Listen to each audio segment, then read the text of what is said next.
All right. Welcome back to the live show. You know what time it is. It is your boy Genesis. Welcome to the Genesis show. It is currently 11:07 p.m. And of course, today's date is the 14th of July 2025. How are you doing? God bless America. God bless you for tuning in. It's America first. It doesn't matter if you are a Republican, a Democrat, independent, it does not matter. What matters is you believe in the idea of this beautiful country called America. Okay. It is country first before party. Okay. So America first before you are a Republican or a Democrat. And with that being said, the OG, the 45th, now the 47th President of the United States, President Trump, he participated in a faith gathering in the White House today. Yet we are still uh in what today is Monday? Yeah, we're still on Monday. Okay, because it's 11:08. So yeah, this happened today. We're going to check this out. And of course, we're going to subsequently check out what happened throughout the course of the day and what has been going on, let's say, throughout the weekend. And we're going to see where that leads us. But be nice in the comment section. Okay. Be nice. All right. Be nice. All right. With that being said, enjoy the show. What a nice sound that is, isn't it? What a nice. Please sit down. Hi, Scott. So I always said that if I ever became president, I would play that all the time, no matter where I went in the building. But I've never really gotten to do it. I wanted it for breakfast, lunch, and dinner. It's so beautiful. And pardon me for being late. We had a great meeting with NATO, the Secretary General, and we're going to do something a little different for this country. We're going to supply weapons to NATO at a large amount. They're going to deliver the weapons, and they're going to pay for 100% of the weapons. So, a little different. A little different. Hi, John. So we're really that's a big thing, and we thought we had 4 deals, Howard, right, with Putin. Somehow they end, and we get off the phone. Oh, that was a very nice conversation, and then he sends missiles into buildings someplace. I said, what was that all about? So anyway, so we're going to be doing that with NATO, and it's fully approved, fully done. We'll send them a lot of weapons of all kinds, and they're going to deliver those weapons immediately to the site of the war, different sites of the war, and they're going to pay for 100% of them. This all was made possible by going from 2 to 5% a month ago when I went there. So, yeah. And those countries, those European countries, and I said, look, we have an ocean. It's not fair that we did, because under the Biden administration, we paid about 3.5 times more than they did. We were in for $350 billion. Got nothing for it. We were in for 350, and they were in for 100. So, which really meant one thing, because you have great business leaders here. It meant very simply that they were better negotiators than our president was. But so this is a very important thing, and hopefully that will come to an end at the end of 50 days. If we don't have a deal, then we're going to have to do. We have no choice but to do secondary tariffs. You call it secondary tariffs, which are pretty tough, which we don't want to have to do. But let's see what happens. But we thought we had a deal. Numerous times, I'd get home, I'd say, First Lady, I had the most wonderful talk with Vladimir. I think we're finished. And then I'll turn on the television, or she'll say to me one time, wow, that's strange, because they just bombed a nursing home. I said, what? So we don't like that. But I want to thank you all for being here, and welcome to the first ever White House Summit of Faith and Business Leaders. You're really some of the greatest business leaders in the country. When I looked at some of the names, I said, whoa, that's big stuff we have here today. In fact, before I was president, I would have been very intimidated, but now I'm president, so I don't have to. But today we celebrate the core values that built this country: and freedom, hard work, risk-taking, and above all, trust in Almighty God. You're very much into God in this room, and that's very nice. You're business leaders who believe strongly. We have some business leaders that don't believe strongly, and somehow you and I don't like them as much. But I want to thank Pastor Paula White. She's been my friend for a long time. And John for convening this incredible group. Her husband's one of the most talented musicians in the world. Stand up, John. Stand up. Okay? I stole a couple of his songs for the rallies, and he never sued me, so I was very happy. But we all come from the same place, right? So it was great, and we appreciate it, John. Thanks as well to Treasury Secretary Scott Bessent, who's doing a fantastic job. He goes on television and he calms the market. I go on television, I rile the market, and I say, we better send him in there, Howard, right? And the market's become so calm and nice. So you're doing a good job, Scott. Thank you very much. You make any deals today? We got a lot of them, boy, I tell you, we have. But the best deal is just sending out the paper. They keep saying, well, he hasn't made the deal. Well, we made a number of deals, but why isn't he doing deals? Because the paper is better than any deal we can make. Do you understand? The people in this, Kevin, they asked you that question this morning. You were great this morning, but they said, well, when is he going to start making deals? The next time we could say, just no, every time he sends out a document that you have to pay 35% or 25% or 50%. Or in one case, 100%. Those deals, you can't beat those deals, but we're still willing to talk. And they all, literally every country wants to make a deal. We're in a good position. You would call it a position of strength. I don't talk that way because I'm a politician now, unfortunately.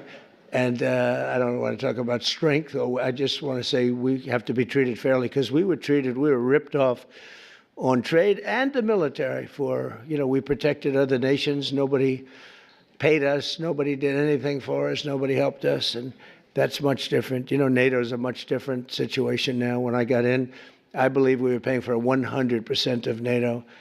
And now they're paying, they went from 2%, but they were paying 1% to 5% that they're paying. That's a big difference. It's about $1 trillion difference. And they're wealthy, for the most part, wealthy countries.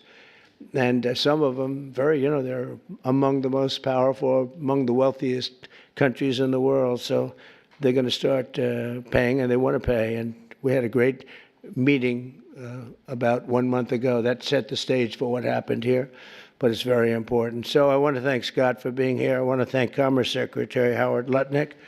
You are doing a good job, Howard. Am I right when I say I really don't want deals? I just want the paper to get sent? Right? It's true. I don't know if this is on television. Yeah, it's always on television. SBA administrator and a great person, cabinet member, a friend of mine for a long time, Kelly Loeffler. Kelly, you're doing great. She's small business, right? She only does small business, but when you add it all up, it's the biggest bank in the world by a factor of about 10, right? She's doing a great job. And director of the White House Faith Office, Jenny Korn, who's also amazing. Thanks, Jenny. From the earliest days of our republic, the steady compass of faith has guided the strong hands of American workers, builders, and entrepreneurs like really no other. Our country was founded by pilgrims and believers, and every generation since, Americans of faith have built our communities and forged new industries and enriched our country by millions and millions of people and ways. John D. Rockefeller, J.C. Penney, Charles Goodyear, Truett Cathy, and frankly, we have people I could name right in this room sitting here that their names are every bit as big as that. They were inspired by their love of God, and now the proud tradition continues with all of you. And this group reminds us, as a nation that prays is a nation that prospers. And you see that. I think one of the reasons we went so bad is they really wanted to take God and religion out of your lives. And there was nobody to, look up to. There was just nobody.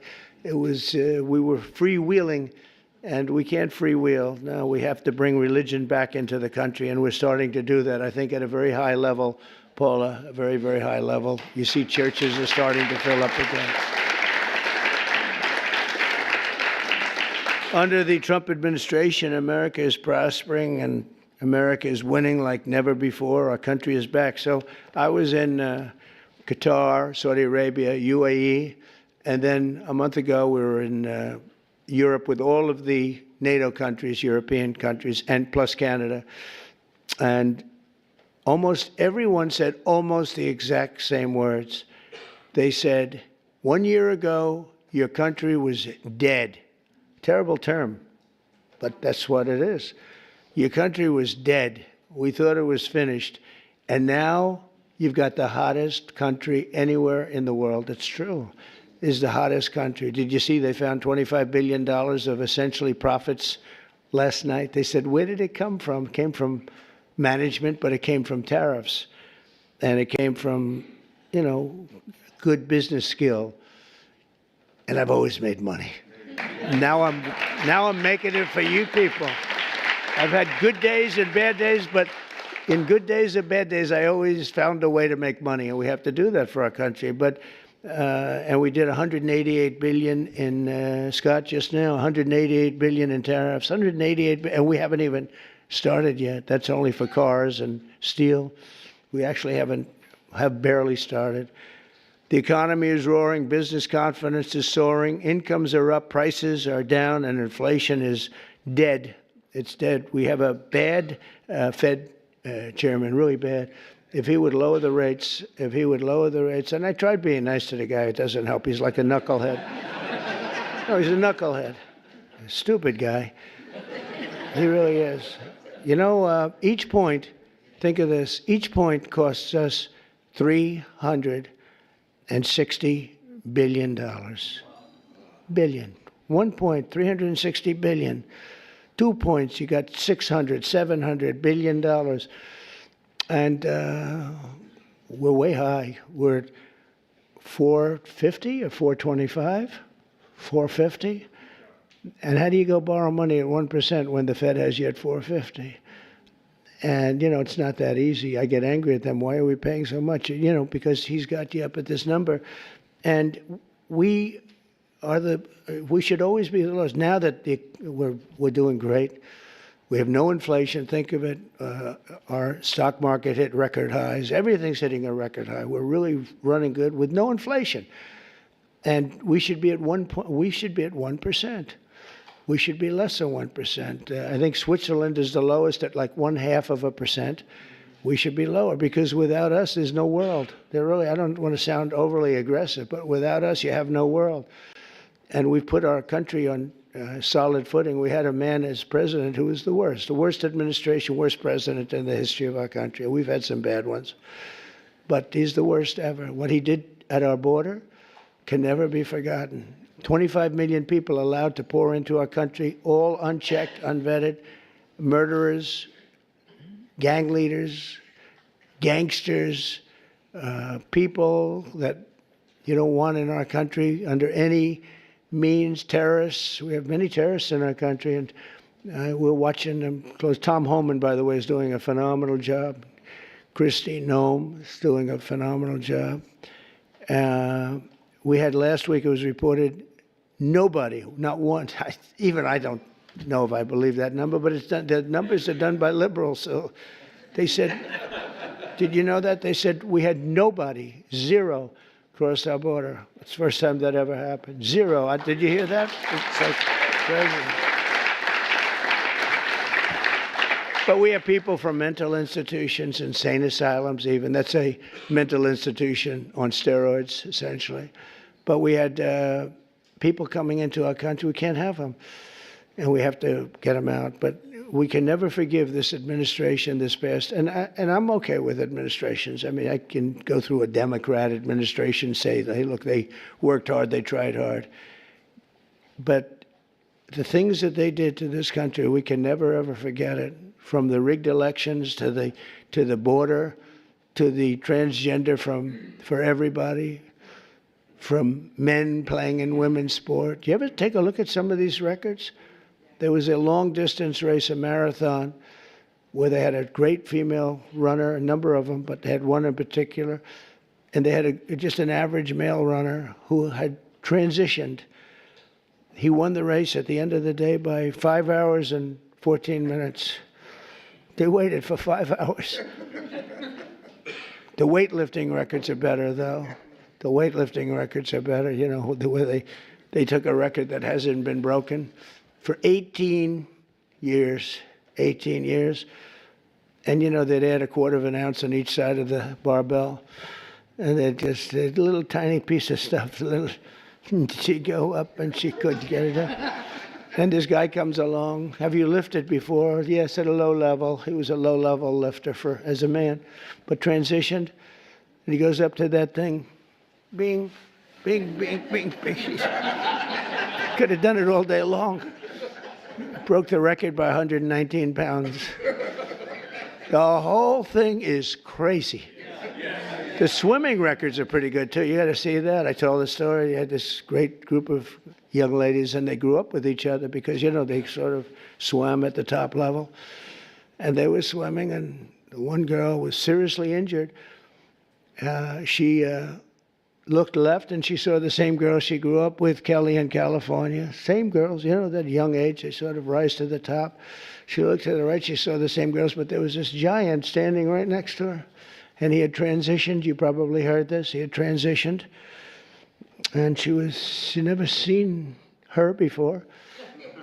And when the race was started, he blew by her so fast that she suffered massive windburn. They had to take her. It's true.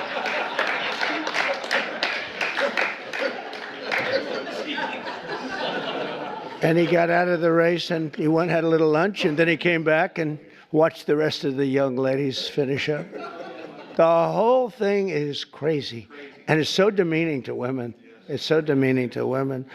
But it is what it is. But what they did to this country, and we ended all of that, as you probably know. We ended the woke. The woke stuff is no longer in favor. But we're doing fantastically. Wages for blue-collar workers have surged by the most in over 60 years. Gas prices have reached the lowest level in 5 decades. Actually, we're going to see some really good numbers. We're, you know, drill, baby, drill. Drill, baby, drill. I got to make sure that people can afford to produce the gas. But the gas has gone to the lowest level in decades. And you're seeing $1.99,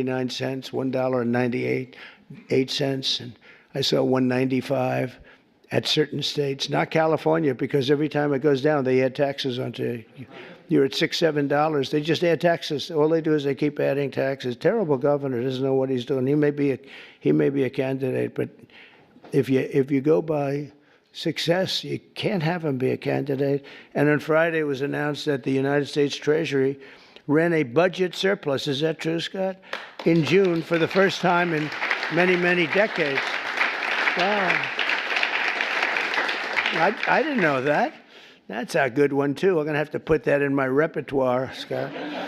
But the biggest victory of all came 10 days ago when I signed the one big, beautiful bill into law. Right? And just as I promised, we did something that was amazing. You know, everybody was against it. I wanted it. I know Scott and Howard liked the idea of it, too. But it was very risky because they've never done anything like it in terms of the size. It's the biggest bill ever passed, of its kind ever passed, by far. And they were going to cut it into 2, 3, or even as many as 7 bills. And I said, the problem is that in the one big bill, everybody gets something. When you cut it into 7s, there are 4 or 5 of them, or 3 of them, right, Kevin, that you get nothing. All they're going to do is fight it. You'll never get them passed. And so we went with it. I was on a show called Deface the Nation. Have you heard of it? They're so bad. They're so bad. These people, they're so average. But I was on this show, Deface the Nation. Ladies and gentlemen, President Donald J. Trump on Deface the Nation. No, but they're all so bad. But we were on the show, and she said to me a question. She said, what would you call this bill? Would you want to have it called One Big Beautiful, or would you rather see it? I said, what I want is one great, big, beautiful bill. And Speaker Mike Johnson, John Thune, they were watching, and they said, what a great name for the bill. We actually ended up calling it that. Huh? We took the great out. I actually liked it even better. One great, big, beautiful. But they said, let's a little bit of a low key. But we got to pass. But we got to pass because there's something for everybody. And there are things that people don't like, but you need them for the country. You know, you have to do some things that are great for the country, but they wouldn't necessarily get the votes. And we got the votes. Think of it, not one Democrat vote. All the goodies that we got, not one Democrat voted in either the Senate or the House. And we're talking about tax cuts and business. I mean, so many different things that are so good, right? Not one Democrat vote went with us, not one. So we had to get almost every. In the House, we got 218 to 2. Think of that, 218 to 2. Nobody could do that. It's never been done. And that says, you know, and we have Rand Paul Jr., who's a guy from, we call him Rand Paul Jr. because he always votes no. A guy named Massey, always votes no. We had another guy who I helped very, very strongly, helped him with a very personal situation, got him through it. And he voted no. I said, thank you very much. I appreciate it. And then we went to the Senate, and you had, of course, Rand Paul, who always votes no. And they call him Just Say No. I think they think it's... No, I think they and, you know, I got him elected. I had to go to Kentucky twice to do rallies to get him elected twice. But they forget. A lot of politicians forget. And then we had a couple of others. Susan Collins, she's another one. Just Say No. She always brutal. And we had some people. Tillis, I guess, was a no, right? He was a no. And they said he was brave. He said no to the president, but he resigned the following morning. So anyway, that was terrible, I thought. But we couldn't lose more than 3. And we had 3 that said no. And so we won that 50 to 3. So it's pretty close. And a senator came over to me and said, I can't believe you won the House. Great guy, this senator, Eric Schmidt, who's doing a great job. He said, I can't believe you won the House. I said, actually, so remember 218 to 2. We needed 3, so we could have lost 3. We actually only lost 2. I said, no, actually, the Senate was tougher than the House of the 2. That question is asked to me, who was tougher? I'd say the Senate was tougher, actually, amazingly. It shouldn't have been. We had a slightly bigger margin in the Senate proportionally, but it was brutal. It was, they said, sir, we have 12 hard no's. You know, a hard no is not recoverable, right? This was at 2:30 in the morning. Mike Johnson called up. It could be 20, but it's at least 12. So could you call them, sir? I said, what time? I said, 2:30 in the morning. And we have to win, right? We can never give up. The people in this room, right? You never gave up. Mike's supporter right from day one, and her husband with a bad damn back, right? How's his back? Is he okay? Every time I see him, he's got a bad back, but he's got a lot of cash, so. A lot. He's got a lot of cash. But no, they're great people. Thank you very much. I do appreciate it. You were there right at the beginning, you know, always was there. But we have, so we have a situation where we call up these people at 2:30 in the morning, and I called up. I got along with them all great. I liked them, but they're tough. You know, they're congressmen. When you're a congressman for 20 years or you're a senator for years, you're smart and you're a survivor because you go through all sorts of hell. But I called up Congressman. I said, Jim, hi, Jim, how are you doing? And he said, fine, sir. I said, family's good, yeah. He said, sir, you have my vote. I never said what I was calling about. I said, I do, thank you very much. But how do you know what I'm calling you about? Well, he said, sir, I've been your friend for 2.5 years. You've never called me during normal hours. So I assume that if you're calling me at 2:30 in the morning, you're not calling me to ask me how's the family doing. I said, yeah. So, it's pretty good. So I called up everyone. I think everyone with the exception of one had to speak a little bit. But I call up, sir, you have my vote. Thank you. Sir, you have my vote. Think of that. And we got 12 votes in a matter of, I called back 20 minutes later. I said, you got all the votes. That's spirit, right? That's spirit. They wanted to maybe hear. They wanted to have a little love. You know, the sad part is that some of the best people are the people that don't get any publicity because they go with something because it's good. So a guy like some of the people I'm talking about, but some of the people where you didn't even have to call, they vote yes, 100%. You don't have to waste any time with them. You don't have to beg them, come on, you can do it, come on, let's have lunch, let's have dinner. And then you have other guys that want you to suffer. I mean, some of these people that I just mentioned, whose names I just mentioned, you got to go through hell. And the ones that are really good and they love the country and they're doing right. I mean, what's the alternative? You know, the alternative here, you're getting the biggest tax cut in history. And with the Democrats, you're going to have the biggest tax increase in history. Now, we could go into 100 other details. They're equally as crazy. So I said, so what's the difference? So you're going to say no, and you're going to have the biggest tax cut in history this way, and you're going to have the biggest tax increase the other way, and you'll probably end up in a depression, because if you ever did that, it would be a shock to the whole world. That's what happened in 1929. I said, so you're going to vote for the other side? Well, sir, I'll do what's really appropriate. You know, they're losers. But you have that. Really, they're grandstanders. You know, you have grandstanders, and you have them in every business. And the Democrat has far fewer. They're grandstanders. But, you know, the one thing about them, they have bad policy. They're evil people in many ways, but they stick together. You don't have it where you don't have, I don't want to use too many names, but you don't have a Mitt Romney in the midst who makes you suffer. You don't have some of the people that I mentioned who make it so hard. They make it so hard.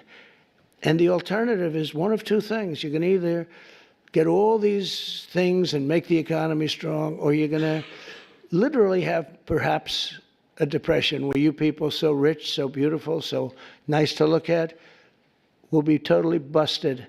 And let's see how long your wife stays with you. You're beautiful.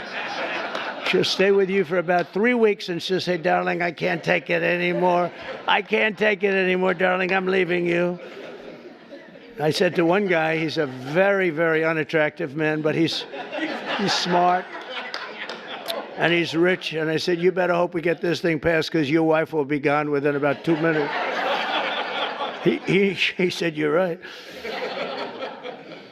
But so we had a tremendous success, and it gives you the biggest tax cut in American history, the largest spending cut in American history, and the largest border security investment of all time. And again, we're doing great on the border. I almost say, why do we need it? We have such good numbers, but you need it. Ultimately, you're going to need it. I built hundreds of miles of border wall. Without that, you could have never had the results that we had. But to lift up the American family, we increased the child tax credit and made school permanent. We made it all permanent, the school choice. And we expanded school choice. And for every newborn child, we created what's called the Trump accounts. And this was Michael Dell. I don't know if Michael Dell's here, but Michael Dell, well, you tell him I mentioned his name, because it's true. He would call me for 3-4 years. I didn't know Michael. I just know he's a great success story and a great guy. That's all he talked about, was the account where you put $1,000, and as a baby is born, $1,000 into an account, and you let it be invested by, I guess you pick out some good money determinant or fund or index. And I guess at a certain age, like when they're 30, goes earlier than that, but when they're 30, they're supposed to have like $75,000. That would have a huge impact on their lives. And it could even be more than that. So that passed. And you know, it's funny, that was one of the easiest things we had to get passed. Can you believe it? I thought so many people loved it. They actually call it the Trump accounts. And I didn't fight for that name, right? I didn't fight for that. I said, that's a very great honor. But Michael Dell was amazing. That's what he said he's going to invest billions of dollars doing it for children. He's going to put a lot of his money into it. But even more importantly than the economic success, we're restoring the spirit of our country. America is once again an optimistic nation. We were so down. It was depressing. We were so down. That's why I ran again. I got cheated. They rigged the election. But I said, you know, if I didn't think I won, I would have never run. Because that's like a poll, right? You lose, you lose. It's worse than a poll. But I saw the lack of spirit in this country. For 4 years, it was a dark, horrible place. And for people of religion, who were arresting your pastors, they were arresting if you went to church and you had a service outside. And the reason outside, because you had the COVID. And you could go outside. They'd arrest everybody for even having the service. I'll tell you, religion took a big hit because of the way they treated all of us. And we now have a confident nation, an optimistic nation, and we have one nation under God, and we'll always keep that term.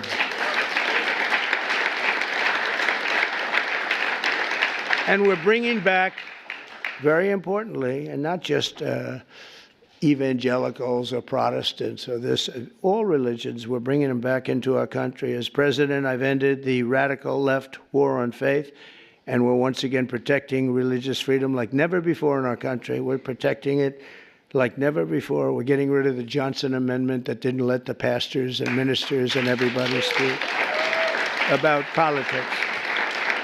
Now you're able to speak about politics, Paula. You can say, I don't like that guy, and they don't take away your tax-exempt status. You know, they take away tax-exempt. And I'll tell you, remember when that started? It was at the meeting room before I ran, 2015, a year before the election. And I was with 50 faith leaders. They were great, very well-known people, mostly Protestant, but you had rabbis. You had an imam, 2 imams. And we were talking, and I said, I'd love to have your endorsement. And they looked at me like, what? I'd love to have your endorsement. We have such respect for you, and your control is really very powerful. And they looked at me, they didn't say anything. Do you remember that? And I said, what's wrong with these people? I didn't know about the Johnson Amendment. Don't forget, I never did this stuff before. It wasn't like I ran. I was on the other side. I was on the same side as you. You write contributions to people that you like. But I never ran, so I didn't know about the Johnson Amendment. And I called Paula and Jenny aside. I said, could I ask you, when I said I'd want your, support, your political support and endorsement, they looked at me very weird. What's going on? Well, sir, there's a thing called the Johnson Amendment. And if they even speak about anything having to do with politics, they will immediately take away their tax-exempt status. And if they lose the tax-exempt status in your world, that means you might as well close up your church. I said, you got to be kidding. So I can't really. And I told them, we had another meeting a couple of months later, and I said, you people in theory are the most powerful people. You're more powerful than man or woman because we have more than 50. Let's assume men and women are 50-50, but you have 80% between all the different religions. I said, you have more power than anybody, but you're not allowed to use your power. I said, we're going to get rid of that because people want to hear what you have to say more than anybody else, pretty much. And we did get rid of it, and we launched something that's great. And now you see people, if they like somebody, they're able to talk about that somebody for office, right, Jenny? We're able to talk about a certain politician that has your values and likes your religion. It's okay. And we got rid of that. Was Lyndon Johnson, a very powerful guy. And he had a problem with a pastor, I think in Houston. And the pastor was not a fan of his, and he put the clamps on the guy. He really did. Amazing, actually. And we opened it up. I looked at him, and we're up 68 stories in the air at Trump Tower, and in this beautiful conference room. I look down, I see people walking up and down the street. I said, that means that person walking up and down the street, any one of them have more power than you do because you're not allowed to even talk about it. You were even afraid to talk about it, but they're not afraid any longer, and I think they appreciate it. As president, I've ended the radical left war on faith, and we're once again protecting religious freedom instead of destroying it. And God is once again welcomed back into our public square. It's very important.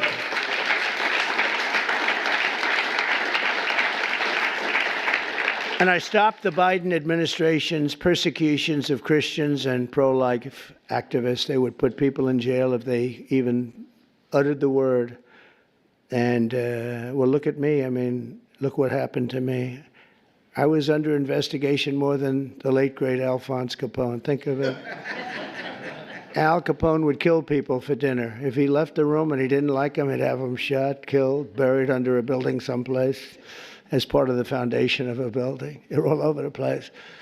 And I said I had more time under investigation than the legendary Alphonse Capone or probably anybody else. But I had a lot of good people with me, and most importantly, I had the base with me at a level that it actually became stronger. The one thing I did that was very helpful, I was indicted 5 times. Think of that. Indicted. That wasn't a word that was in my father's looking down, my mother's looking down. That my son's not supposed to be indicted, I think. I got indicted 5 times, impeached 2 times. All bullshit, right? Terrible stuff. And I got impeached for making a perfect phone call. Good luck, congratulations. I had a guy come up to me, a secretary of energy from before. Sir, could you call up, of all people, President Zelensky? And I called him. I actually held off. He must have come 10 times. Please, sir. It's because they wanted to do business or something, oil and gas. Who the hell knows what they wanted? You can imagine what they wanted, but they wanted, would you call up President Zelensky? And I did. When I finally got him, I said, congratulations on your win. He had just won. This is early in the process. Should have never been, that war should have never taken place, by the way. If the election weren't rigged, that war would never be happening right now. Millions of people being killed. That war would never be happening. But would you call up? So I say, hello, President. How are we doing? Everything good? Good. Congratulations on your big victory. Wonderful job. Great, great, great. Hang up. That's it. I get indicted for making a phone call. I told that secretary, who wasn't the smartest bulb, he wasn't Rick Perry. You don't want him on your debate team, let me put it that way. Rick, you're not going to be on my debate team, Rick. But he's the one that asked me to do it, Rick Perry. And I said, thanks, Rick. That was a wonderful suggestion. I just got indicted over your stupid call.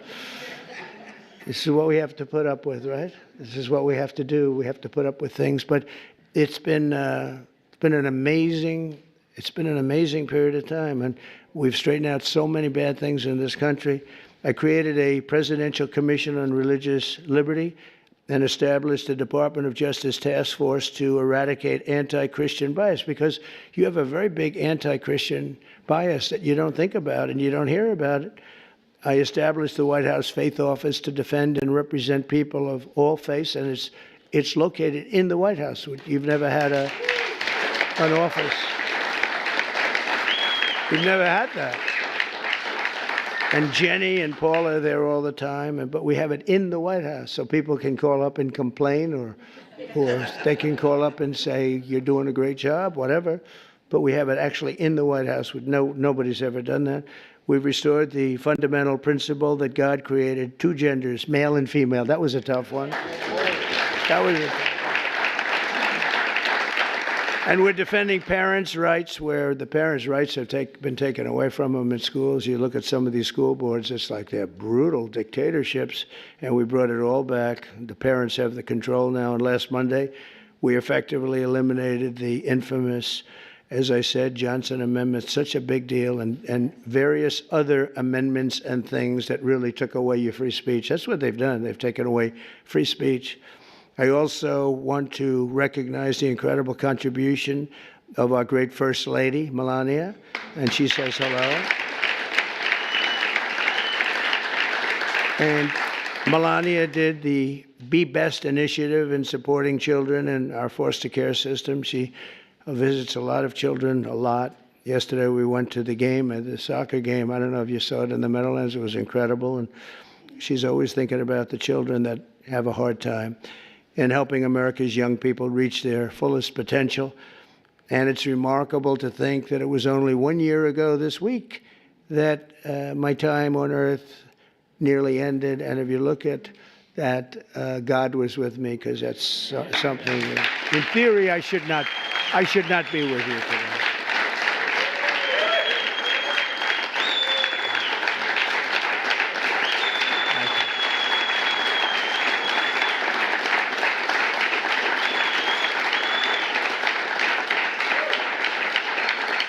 Well, I believe that, and I believe it, that my life was saved by God to really make America great again. I really believe that. I think I have a son. He's a great shooter, like a championship shooter.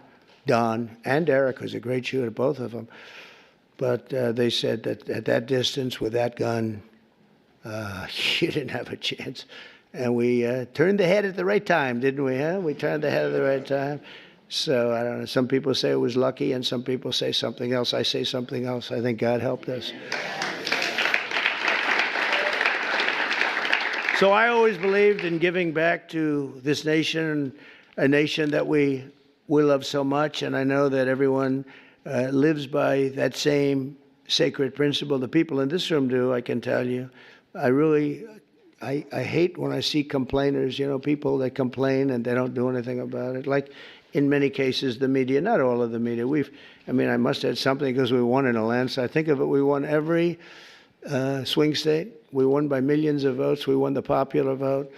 We won there's a district vote that's very interesting. It's where the whole map looks red for Republican, by the way. But the whole map came out, I think it was 2,750 to 505. Think of that. That's broken into little districts, little areas.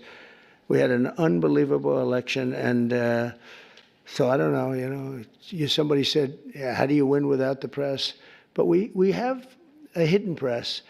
And the real hidden press and the hidden vote is the people and the word of mouth. Word of mouth is more important than the press.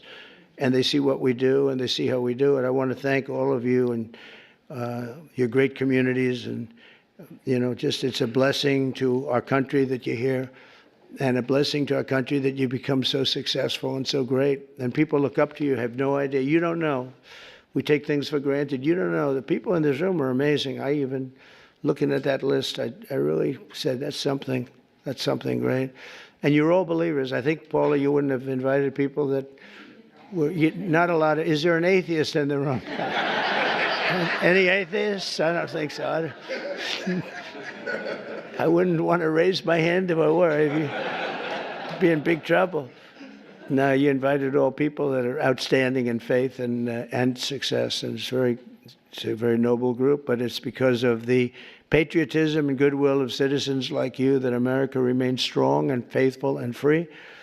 And together we're going to continue the fight for Judeo-Christian values of our founding fathers. We'll grow our economy, we'll defend our sovereignty, we'll protect our children.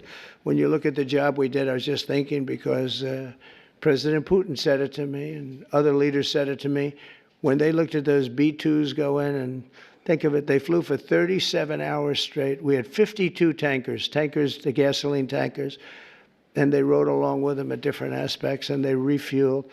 And not a screw was broken, not a mark was on those planes. Every engine was perfect. When they landed, they were just as good as when they took off. Think of that, 37 hours and about 40 minutes through a very rough territory. And those machines worked incredibly well, and literally not a problem. And when I honored the flyers, we did it last week, I also honored the mechanics, the people that took care of those machines. And I said it's equally important. And you compare that, same country, you compare that with what happened with Jimmy Carter. It was a sad situation. The helicopters were coming down and they were crashing, and the men were all over the place trying to get the hell out of there. And it turned out to be a hostage situation and horrible thing. And probably it was one of the things that cost him the election, certainly. But when you think of that and you see this was, in terms of perfection, they think it was a perfect military. We sent the planes to Guam. Everybody thought we were flying to Guam. And they said, oh, they're going to Guam. Well, Guam's out of the way. And at the same time, we had some others going a different direction. I watched horrible CNN. You have to watch sometimes your opposition, and they are opposition. And I saw that they had basically the plans of when we're going in, when we would be entering Iranian oil airspace. And I said, that's weird. And I called the general, Raisin Kane. He's fantastic. I said, General, and Pete Hegseth, I said, I'm watching newscasts where they're saying what time you're taking off tomorrow and what time we're going to be entering the very dangerous airspace, the worst air space anywhere there is, anywhere that in the world. I said, what do you think? Sir, we'll be fine.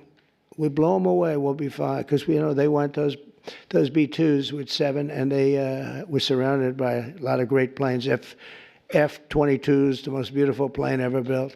The fighter jet, F-35s, had a lot of different planes going with them. I said, but wouldn't a surprise be better? Yeah, it would be better. I said, well, then let me cancel it, and let's make it at a different time. So the day before, I canceled it. I said, I'm canceling it. We'll do it sometime within the next 2, maybe 3 weeks, but I'm canceling it.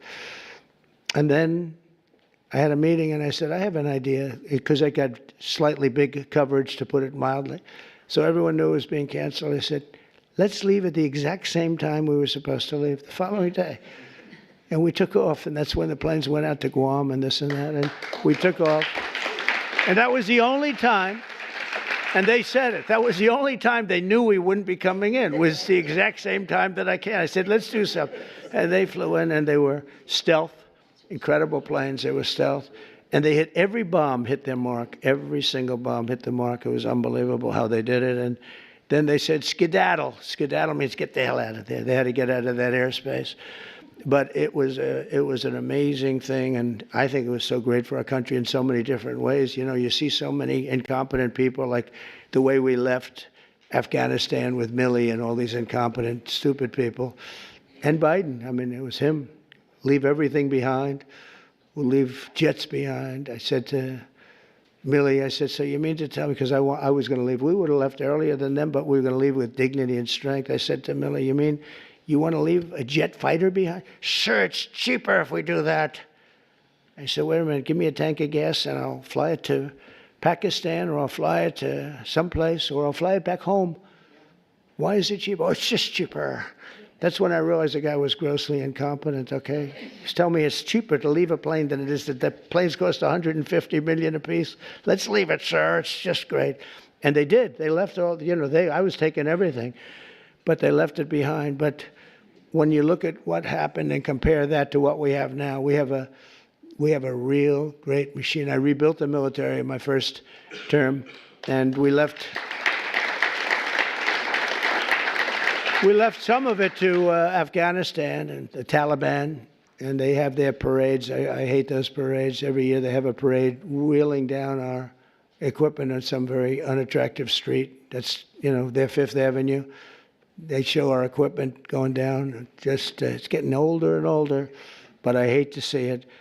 But we're going to be working together to protect our children, and with the grace of God and the blessing of Providence, we will lead our country to heights that it's never seen before. I think we're going to be more successful in many ways, but I think we're going to be more successful than we've ever been. And I do think this, if we didn't catch it, if we would have lost this election, our country was finished. I think it was, and we were run by incompetent people. We were run by an auto pen that nobody knows who used it. I think it's one of the biggest scandals in the history of our country. We were run by an auto pen.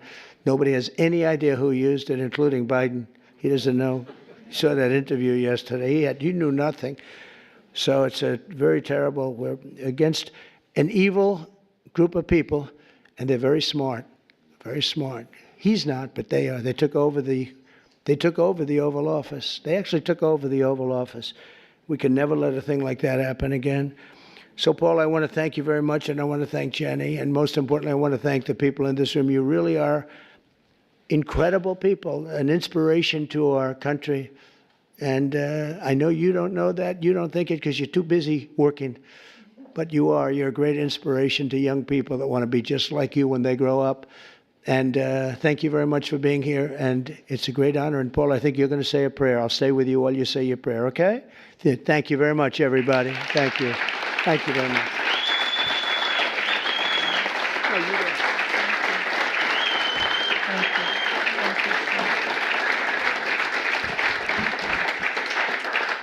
Thank you so much, Mr. President. You guys may be seated for just a moment. And he is our greatest champion of faith of any president that the United States of America has ever had.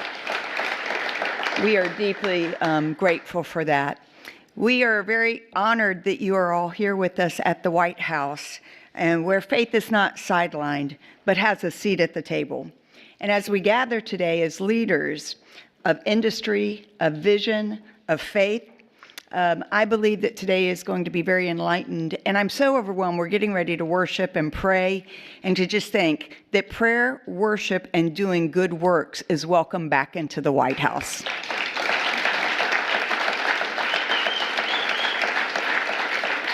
President Trump is a historic and a bold move established the White House Faith Office to recognize some simple truths: that America is strongest when faith is engaged and not silenced, when believers are activated and they are not isolated. This administration understands that people who are of faith, who are entrusted with wealth and influence as you are essential to building a stronger, freer, and a more compassionate nation. You're more than just CEOs and business leaders and entrepreneurs. You're stewards on divine assignment, builders of legacy, and vessels of impact. You've been called by God to his kingdom for such a time as this. And together we are witnessing something absolutely remarkable. More has been accomplished by this administration in the past 5 months than in the last several decades.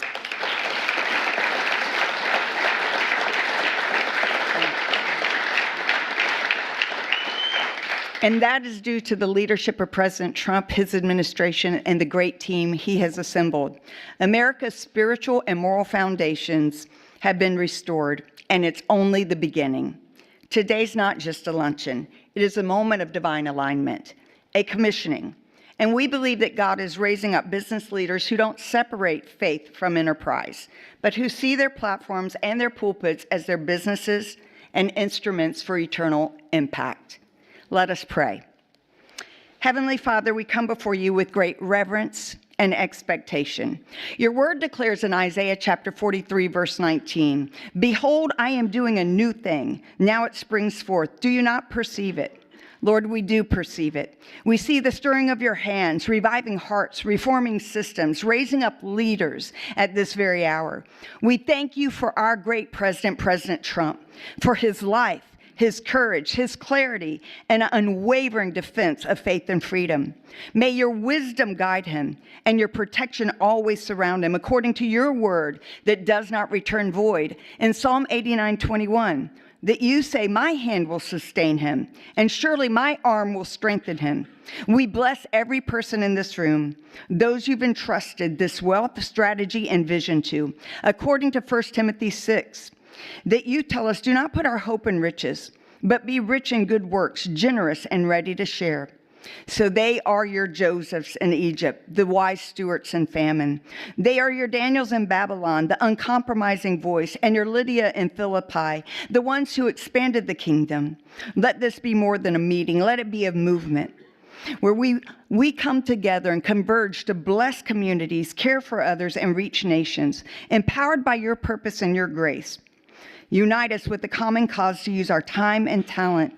For thy kingdom come, thy will be done in the earth as it is in heaven. In the mighty matchless name of Jesus, we pray these things and come in agreement. Bless this food and bless everyone. And everybody said, amen. And by the way, it is Secretary Howard Lutnick's birthday, so I'll wish him a very happy birthday. We are so grateful for your time, President, and my husband John's going to worship. At any time that you have to go, we know that you have spent more than enough time, and you are running the country exceptionally for us, and we are all so grateful. So he will stay as long as possible, but will you let President know how much we love and appreciate him?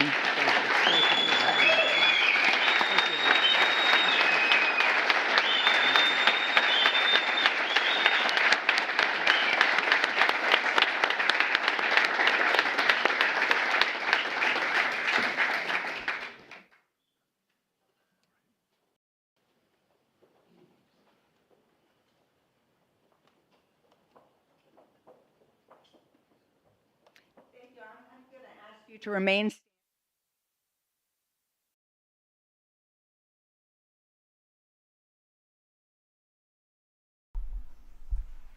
Thank you very much, and thank you for being here in the Oval Office, one of the great places of the world. as we make a historic announcement about the Golden Dome Missile Defense Shield. That's something we want. And Ronald Reagan wanted it many years ago, but they didn't have the technology. But it's something we're going to have. We're going to have it at the highest level. I want to thank Secretary Hegseth, who's been fantastic, and Secretary Rubio, and Space Force Vice Chief of Space Operations, General Mike Gutlein. I also want to recognize Senators Dan Sullivan, Kevin Cramer, and Jim Banks, fantastic senators, great talents, great political talents, and people that love our country. In the campaign, I promised the American people that I would build a cutting-edge missile defense shield to protect our homeland from the threat of foreign missile attack. And that's what we're doing. Today, I'm pleased to announce that we have officially selected an architecture for this state-of-the-art system that will deploy next-generation technologies across the land, sea, and space, including space-based sensors and interceptors. And Canada has called us, and they want to be a part of it. So we'll be talking to them. They want to have protection also. So as usual, we help Canada do the best we can. This design for the Golden Dome will integrate with our existing defense capabilities and should be fully operational before the end of my term. So we'll have it done in about 3 years. Once fully constructed, the Golden Dome will be capable of intercepting missiles even if they are launched from other sides of the world and even if they are launched from space. And we will have the best system ever built. As you know, we helped Israel with theirs, and it was very successful, and now we have technology that's even far advanced from that, but including hypersonic missiles, ballistic missiles, and advanced cruise missiles. All of them will be knocked out of the air. We will truly be completing the job that President Reagan started 40 years ago, forever ending the missile threat to the American homeland, and the success rate is very close to 100%, which is incredible when you think of it. You're shooting bullets out of the air. I'm also pleased to report that the one big, beautiful... All right, I'm back. I am back. Here we go. Trump is working the phones personally, trying to convince some of his most ardent MAGA supporters to pull back on their public attacks on Attorney General Pam Bondi over the Jeffrey Epstein case.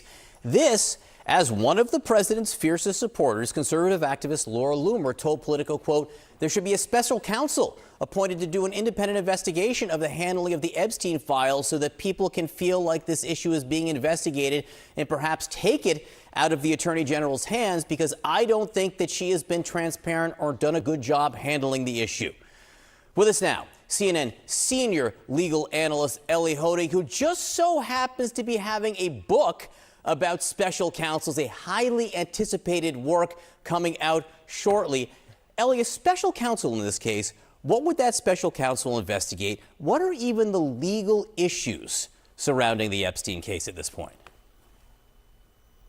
Well, John, if there were a special counsel appointed, it would be unlike any other special counsel in our history, really, for two reasons. First of all, if you look back at the history, going back to Watergate, when it was called independent counsel, and through the ensuing 50 years, the law tells us that there's not supposed to be special counsel just because there's a messy situation or just because the Attorney General has done a bad job. It's supposed to be reserved for where there's a conflict of interest or other extraordinary circumstances. And historically, those conflicts of interest have always touched on the president himself or other powerful people around the president. Now, whether there is such a conflict of interest, presumably Pam Bondi might know. We wouldn't know at this moment. The other thing is special counsel historically and under the law is not supposed to be appointed just to tell a story, just to get to the bottom of something. It's supposed to be reserved for actual prosecutorial scenarios where there's some reason to think there should be criminal charges. The FBI last week, in its memo looking at the situation, said there's no basis to think anyone else should be charged. So look, this is Pam Bondi's decision, and it's going to be a tough one. What are the actual outstanding legal issues in this case? When people are criticizing Pam Bondi, what is it? Is it about actual legal things? It's a great question, right? It's important that we separate what people are super interested in, myself included, I think a lot of us in the media included, but where there's some actual legal work to be done. And the only real legal work that could be done here by DOJ would be a criminal investigation and charges. But again, if you look at that memo that the FBI put out last week, they said they went through 3 terabytes of information. That's a massive amount of information. And the memo says, basically, there's no reason to continue down this road. There's no reason to think that anyone should be criminally charged. Now, do people credit that? Do people credit Pam Bondi? That gets into a more complex question. Right. This morning, there is new criticism from the right on the Justice Department's handling of the Jeffrey Epstein case. Politico is now reporting that conservative activist Laura Loomer is calling for the appointment of a special counsel to look into this. With us now, Congressman Mike Lawler, a Republican from New York. Congressman, thanks so much for being with us. What do you think a special counsel would accomplish, and how do you feel about it? Look, as I've said, I'm not exactly one to subscribe to conspiracy theories. So from my vantage point, if somebody committed a crime, if somebody affiliated with Jeffrey Epstein committed a crime, they should be prosecuted. In the absence of that, frankly, this seems like a colossal waste of time and effort and frankly, a lot of nonsense. There are a lot of issues facing this country right now. A dead pedophile ain't one of them. And from my vantage point, you know, the world is a lot better off with Jeffrey Epstein no longer part of it. And as I said, if somebody did something, if there is evidence of a crime committed, then prosecute them. In the absence of that, what are we talking about? You say there's a lot of nonsense. A lot of nonsense from whom? What do you think? Explain to me what you think the nonsense is here. Well, frankly, the fact that you're even covering this. I mean, I don't even understand, frankly, why we're spending a lot of time on Jeffrey Epstein. You know, the fact is he was a pedophile who was arrested. He committed suicide, and his fixer, if you will, is being prosecuted. So at the end of the day, if there are people who were part of any crimes, then they should be prosecuted. But in the absence of that, what exactly are we looking to do? The information is there. It is well documented what he did. And beyond that, what exactly are we looking for? Understood. Just so you know, it's being covered because the deputy director of the FBI is said to have taken off work on Friday to protest the Justice Department own handling of this, and there have been shouting matches reported inside the White House on this. So whether or not you think it's important, apparently there are people who are quite agitated about it. CNN has learned that President Trump is personally making phone calls to try to get some of his most fervent supporters to back off their attacks on the administration over the Jeffrey Epstein case. And he was literally standing by his Attorney General Pam Bondi at a soccer game amid very public calls for her to be fired. What is notable and most unusual in the entire political history of Donald Trump is that he feels that he has to do this. This is an extremely rare and potentially potent split from his base. It's not about just a pedophile ring and all that. This is about who governs us, right? And that's why it's not going to go away. You're going to lose 10% of the MAGA movement. It's insulting our intelligence. Like, obviously, the intelligence community is trying to cover it up. Obviously, the Trump administration is trying to cover up. The current DOJ under Pam Bondi is covering up crimes. So this all has to do with a memo where the Justice Department said it will not release files on the Jeffrey Epstein sex trafficking case, found no evidence that his death was anything but a suicide, and that he had no so-called client list. This runs counter to theories and speculation that many conservative activists have trafficked in for years. Key questions today: what happens to Deputy FBI Director Dan Bongino, who had reportedly been considering resigning over the DOJ handling of this case? Let's get right to the White House. CNN's Elena Treen is there. What are you hearing at this moment, Elena? Look, John, I mean, we've now seen President Donald Trump repeatedly try to tell his supporters, tell his base to move on from this. We first saw this last week when he was in his cabinet meeting next to Attorney General Pam Bondi, and he said, he tried to suggest really that questions on this, he called them a desecration, and tried to argue that Epstein was old news. Then we saw him on Saturday posting, he said, what's going on with my boys, and in some cases, gals. He said they're all going after the Attorney General, and that he's still supporting her and essentially saying, knock it off. And then we're learning, as you mentioned, John, that the president has been personally calling some of his fiercest supporters. That includes Charlie Kirk, the founder of Turning Point USA, which is really where we saw all of these big MAGA personalities and conservatives kind of coalesce around this event that they held in Florida this weekend. I caught up with Donny O'Sullivan, our colleague who attended it. He said he did not speak with one person there, one Trump supporter, who said that they did not want to see more information, have more revealed about the Epstein case. And this is really, you put it, I think, very eloquently, this is a major break between Donald Trump and his base that we really haven't seen, particularly ever since Trump's revival. Normally when the president tries to give them a message and tells them to move on, they tend to believe him. But what's going on here is, this is kind of at odds with the president's kind of brand of being a teller of uncomfortable truths. No, don't and being move very on. transparent. This even is my about some of take. the most Don't move on. Republicans do not move on. Stay on the Epstein file. So in 2026, Democrat would have the House. Don't worry about it. Keep on saying Epstein. Okay? So 2028, you're going to have a Democrat president and you're going to be calm by then. Don't move on with the Epstein situation, okay? Forget about the economy, forget about the border, forget about the foreign policies, okay? Because the Epstein files is way more important to Americans who cannot afford their mortgage, who cannot afford food, who cannot afford to pay their auto bills. Epstein. You about to lose the House, and you're about to lose in 2028. Keep talking about Epstein. controversial topics. But this is not something that is going away. We've now heard, you played that clip of Steve Bannon. I've been talking with him a lot. He said this is something that is not going away. People are very, very angry of this. Both he and Laura Loomer, of course. And CNN would never do anything that helps Trump. Of course not. Even if this guy cures the greatest, most hardest thing on earth, they would say bad things about him. So for them supporting this rhetoric, you think this helps Trump? It doesn't help Trump. So they know. They know, yo. Y'all about to lose in 2026. Keep on going. And you're helping them make sure you lose. That's great. Who's also very influential, including on President Donald Trump. She's met personally with the president here at the White House. Both of them now saying they believe that a special prosecutor should be appointed to go over what has been happening and how Attorney General Pam Bondi has actually handled these files. All to say, despite the White House and really the president himself trying to urge his supporters to move on from this, this is something that is not going to go away. No, they should not move on. They should stay on the Epstein file. Look, I don't even want them to move on because I've said my opinion on this Epstein situation since like last week.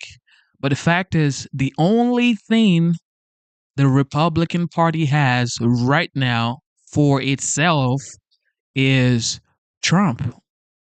And now you're about to take the only thing you have down by yourself. You think J.D. Vance can pull the kind of immense crowd that Trump pulls? You think Marco Rubio can do what Trump is doing? You think Ron DeSantis can do what Trump is? Keep going on the Epstein files.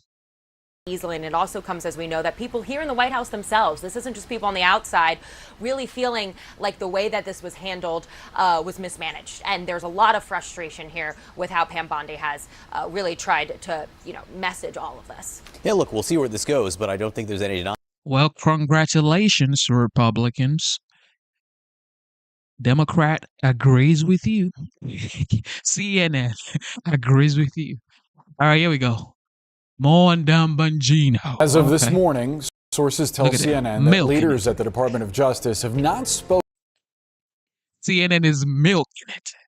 They are milking it, okay? Because even the Republican content creators are milking the situation. It's like this is content for content creators in a Republican realm. This is what everybody's talking about because I guess it helps the views and interaction or whatnot. But it's like you're doing a disservice, really. To Deputy FBI Director Dan Bongino since the middle of last week when he implied that he could no longer continue in his role as long as Attorney General Pam Bondi was there. Bongino didn't go into work on Friday after an apparent fallout with Bondi over her handling of the Jeffrey Epstein files. President Trump has not only sided with Bondi, but is now telling his supporters to, quote, not waste any time or energy on the Epstein case, while claiming on social media that the files were written by Democrats with absolutely zero evidence pointing the finger at former President Barack Obama, among others. This has infuriated many in MAGA world, considering this is what top members of the administration had promised.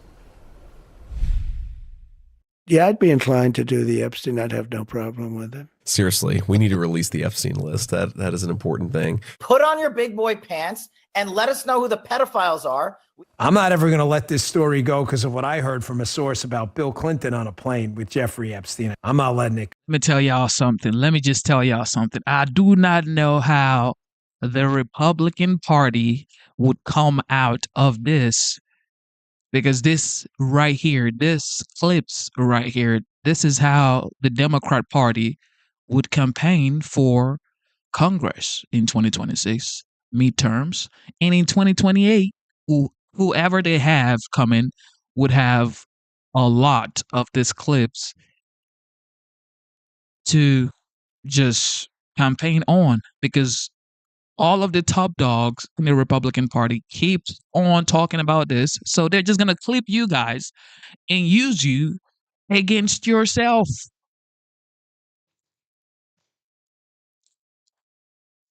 Forget about the great borders, okay? Just forget about the inflation that is not high anymore. Forget about the prices coming down. Forget about the stock market, okay? Forget about the stock market, okay? Forget about it. Let's focus on Epstein files, okay? No, ever. Ever. We have flight logs, we have information, names that will come out. President Trump has given a very strong directive, and that's going to be followed. Wow. Okay. So a lot of documents. Yeah. Okay. All right. So people can expect actual movement on this. It's not just empty promises. Oh, Donald Trump doesn't make empty promises. Yeah, all right. Let's get some perspective from former FBI Assistant Special Agent in Charge Mike Feinberg. He says he was pressured to resign from the Bureau earlier this year after being singled out for his long-standing friendship with former FBI official Peter Strzok. Remember, Trump and allies have targeted Strzok, who played a senior role in Special Counsel Robert Mueller's investigation into Russian interference in the 2016 election. Mike, thanks so much for being with us. It looks like your video just went off, but can you hear me? There he is. Can you hear me, Mike? I can. My apologies. We're experiencing a bit of weather here. No worries. I'm glad that you're indoors and that our connection is secured. What's your reaction to the Department of Justice after promising to put out flight logs and client lists, et cetera, their plan that they're not going to release any new documents on the matter of Jeffrey Epstein? This is another reason that when picking senior government officials, you really want to try and find sober-minded, pragmatic men and women who know better than to get ahead of facts before they've actually discovered anything. Patel, Bongino, and to a lesser extent, Bondi really spent, depending on how you time it, the past 4 to 8 years using every position they've held to undermine the credibility of the Justice Department. It's not really a surprise now that their own base doesn't believe them when they make official statements. Is it your view that these folks ran on promises to uncover this wide-ranging conspiracy that involved figures, including former presidents, and then when they took a closer look, there was no there, and now they're stuck with what their supporters see as a cover-up? Yeah, look, this is the difficulty with fomenting conspiracy theories. It's very easy to build them up and tell people that they're not getting the whole truth from the government. But once you become a member of that government, it's very difficult to convince them that all of a sudden they can believe you. This problem facing the FBI and DOJ is entirely the making of Patel, Bongino, and Bondi. Do you sympathize at all with the view that there was a significant amount of information around the Epstein case that would lead to skepticism about whether the public was getting the truth or not? There's a lot of skepticism about his death by suicide, about his connections to all sorts of world figures. So I think naturally a lot of folks would have significant questions. Are you saying that you don't think that this investigation was shaped in any way so as to suppress information or deceive the public? No, I don't think that. I was not in the New York field office when this investigation was going on, but the Bureau rumor mill is a pretty efficient machine.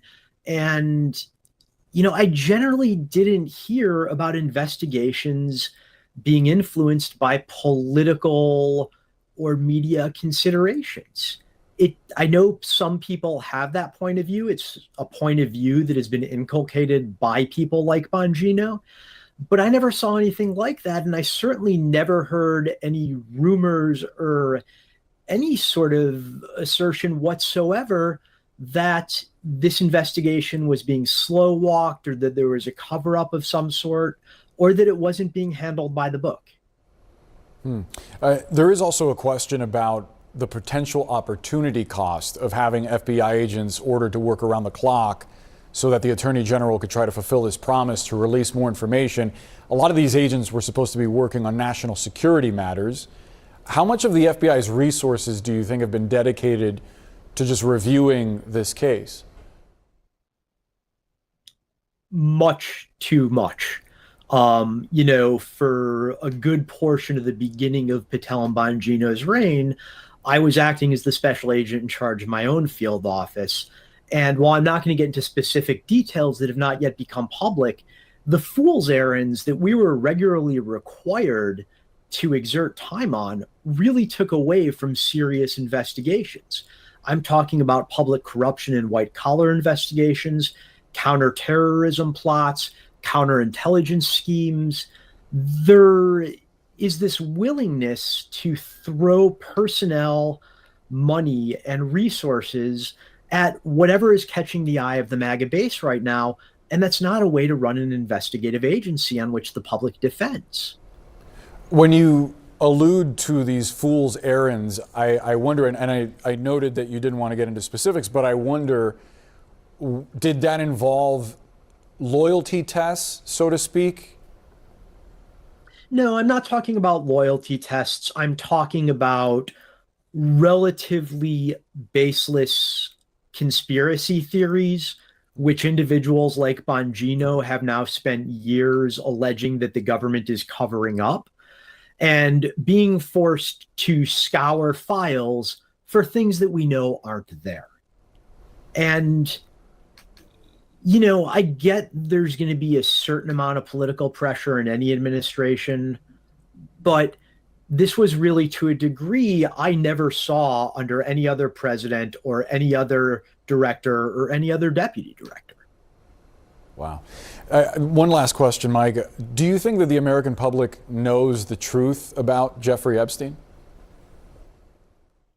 Yeah, look, I think Jeffrey Epstein was a monster of a human being. I don't think anybody should lose sleep that he is no longer with us. But, a case was opened on him, admittedly, probably too late. It was investigated. He was arrested. He was imprisoned. He took his own life. And as far as I know, that's it. There is no reason other than the ability to score political points with the MAGA base that this should still even be talked about to this day. Mike Feinberg, great to get your perspective. Thanks so much for being with us. We have new reporting on what's going on with the backlash from CNN's White House and Justice Department teams.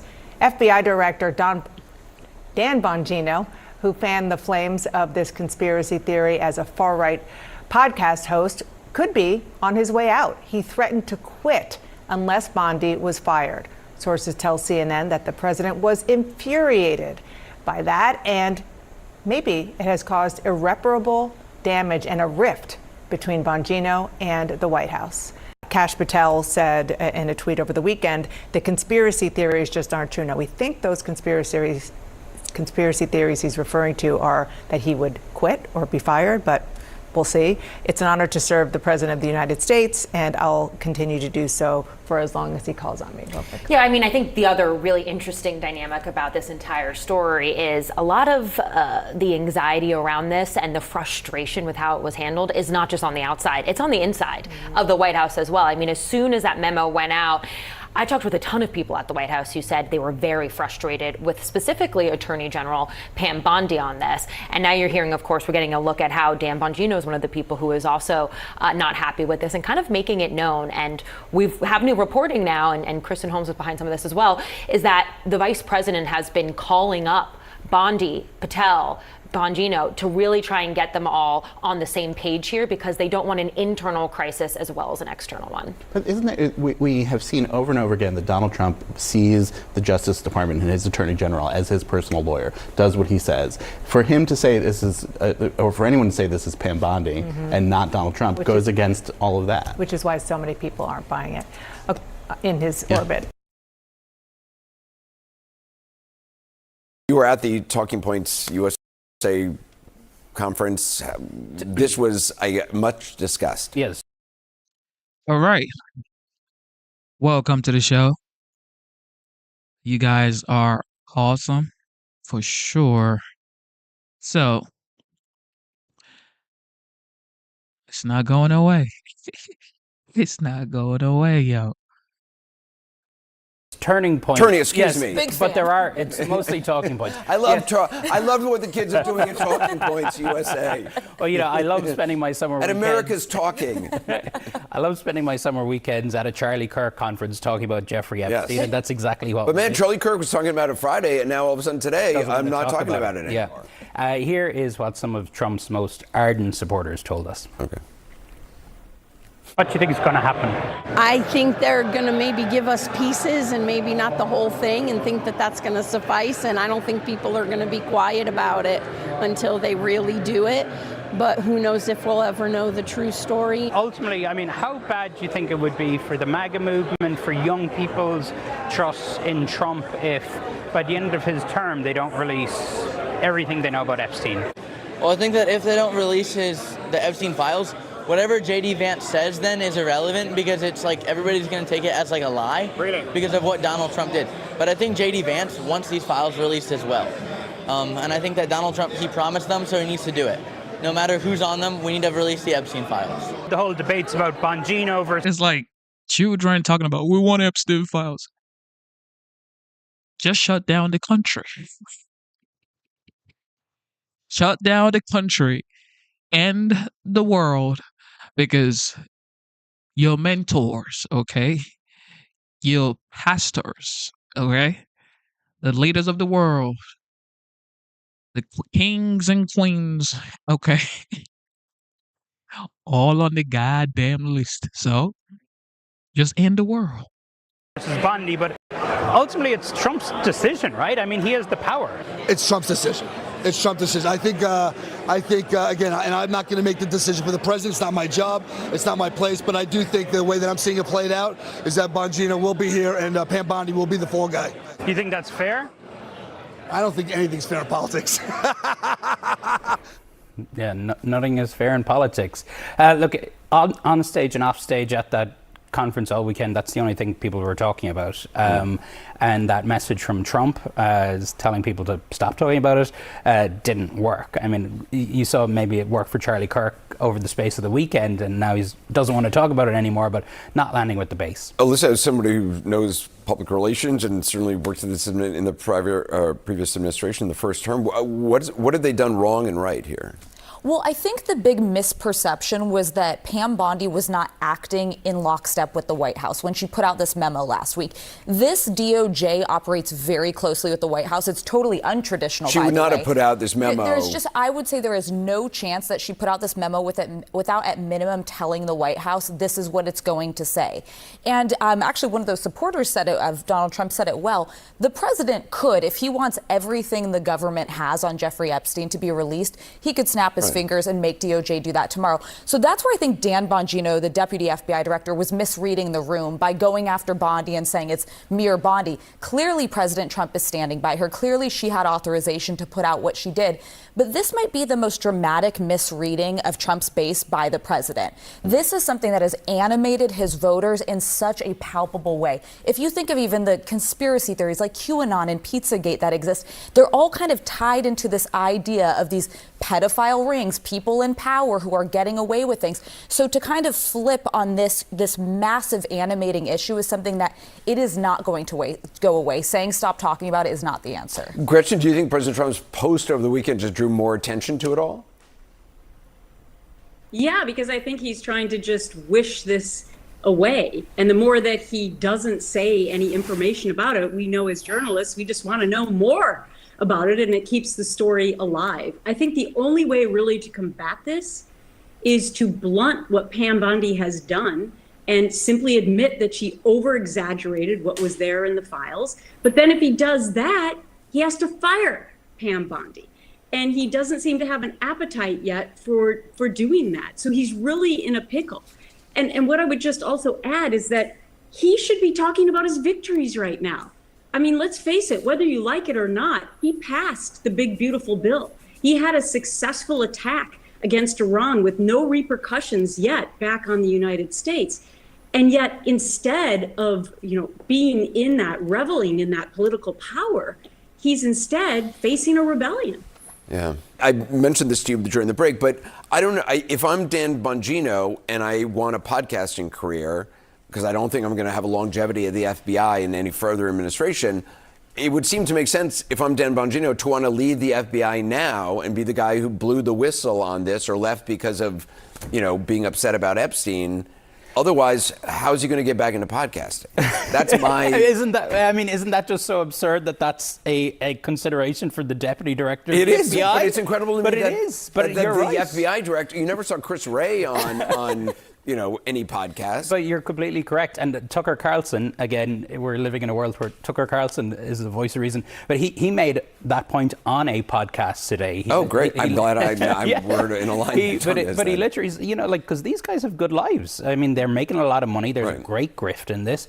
Bongino had a great setup. And for him to come back, he's going to have to really, I guess, rebuild the trust of his audience. But very hard thing to do when this is precisely the thing you were going on about for years, Where do you see this going? It's also fascinating watching a lot of folks who called everyone else deep state when they weren't in government. Now they're sort of there and they realize there's information you may have access to that perhaps it's law enforcement sensitive. Perhaps it was overhyped and not that interesting and not that much there, even though you made a career and built a following around it.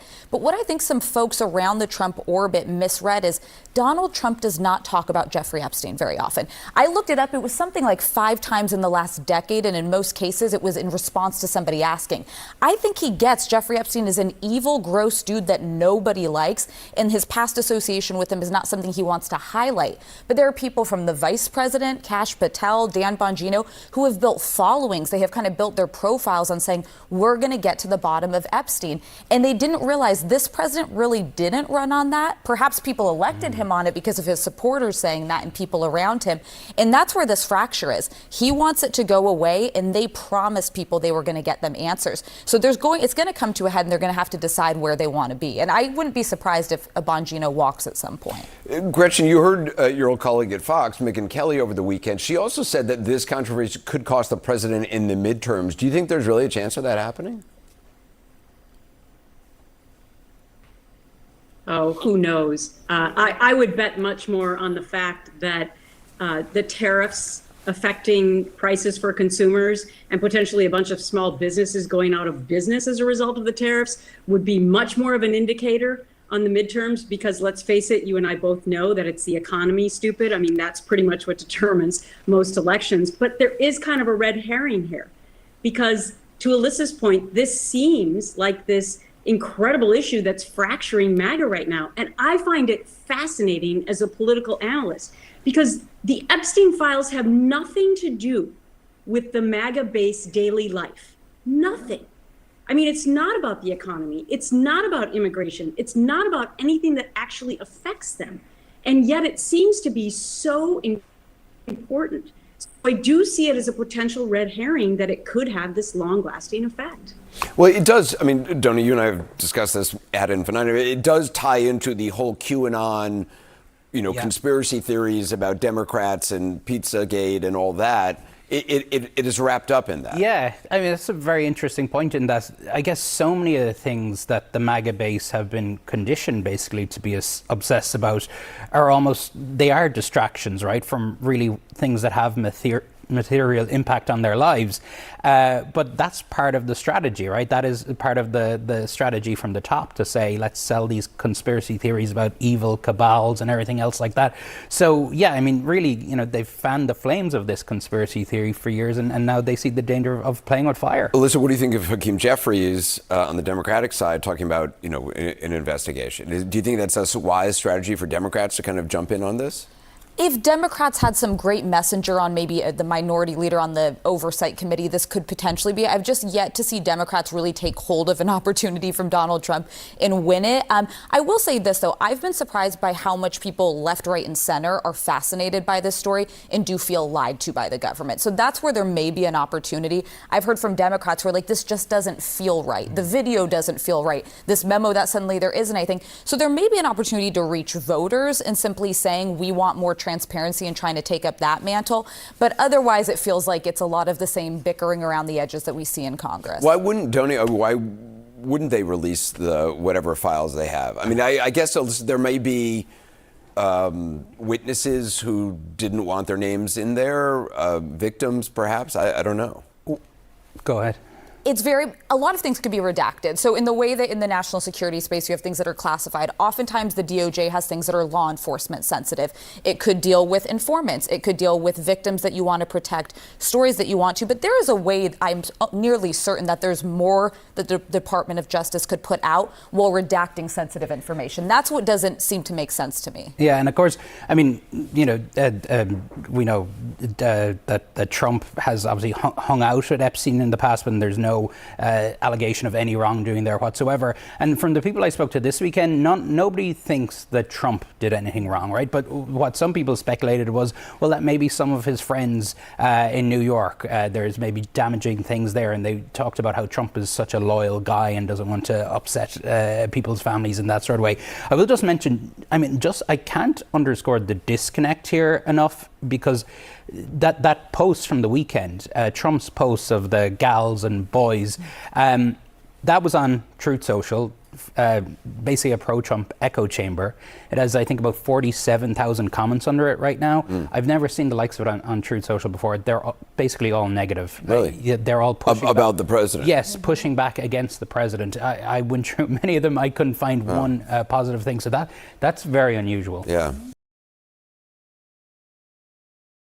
Right, so this morning, the president's border czar, Tom Homan, he says the administration will fight a new judge's ruling stopping immigration arrests without probable cause in Southern California. That judge ordering Homeland Security to stop detaining people based solely on race, spoken language, or occupation.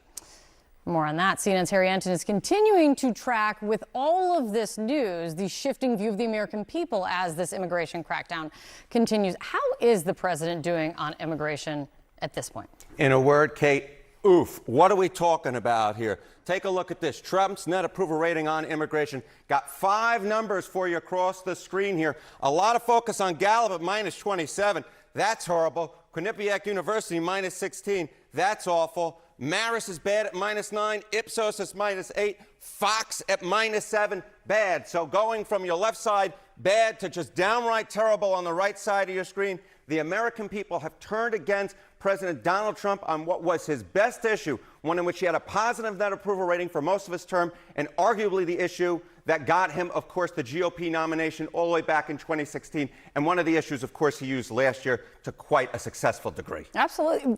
Is there signs that this is affecting his overall approval? Okay, so you see this here, and then the question is, does this actually matter to folks? Why don't we zone in Hispanic voters, right? Because obviously a lot of the immigrants who have been affected by this have been Hispanic voters in terms of the immigration crackdown. Take a look here. Trump's net approval rating amongst Hispanics. Remember, Trump put in a historic performance last fall among Hispanic voters, did better than any Republican nominee dating all the way back since we have data in 1972. His net approval rating among Hispanics in February was pretty gosh darn good for a Republican at -2 points. Look at how far it's fallen now in June, according to CBS News YouGov, at -26 points. And I should note, CBS News YouGov is not alone on this. This is what we see in the averages as well. Donald Trump was doing historically well for a Republican amongst Hispanics in terms of his net approval rating, and now he's basically back where he was during his first term, which is quite a low approval rating, one in which has brought his overall approval rating down amongst the entire electorate. And one thing that has been very clear is that as this crackdown has continued, it has put immigration enforcement, ICE, in a whole new spotlight across the country. What are the numbers on ICE now? Yeah, what are the numbers on ICE? It's not just affecting Donald Trump, it's affecting ICE as well. ICE's net approval rating. In Trump's first term, the average was 0 points, right? So right there on the bottom, as many approve as disapprove. Look at where we are now in June of 2025. -17 points all the way down. So the bottom line is this immigration crackdown not being viewed popularly by the American public, bringing Donald Trump down and bringing immigration and custom enforcement down with him. Thanks for continuing to track this, Harry. It's really interesting, the trend lines that you've been seeing all along. Thanks, Kate. We're going to start with the issue which arguably helped sweep Donald Trump back into power, immigration. He promised to carry out the largest mass deportation in history. But is the administration's plan backfiring? We're going to take a look at scenes like this playing out in Southern California, where hundreds of farm workers were arrested in a raid by ICE agents. One man died from his injuries Saturday after falling from a greenhouse during a raid last week. It's causing ICE to get more aggressive, more cruel, more extreme, and these are the results. It's people dying because of fear and terror caused by this administration. On Friday, a federal judge actually issued an order for Southern California barring immigration arrests based solely on race, spoken language, or a person's job.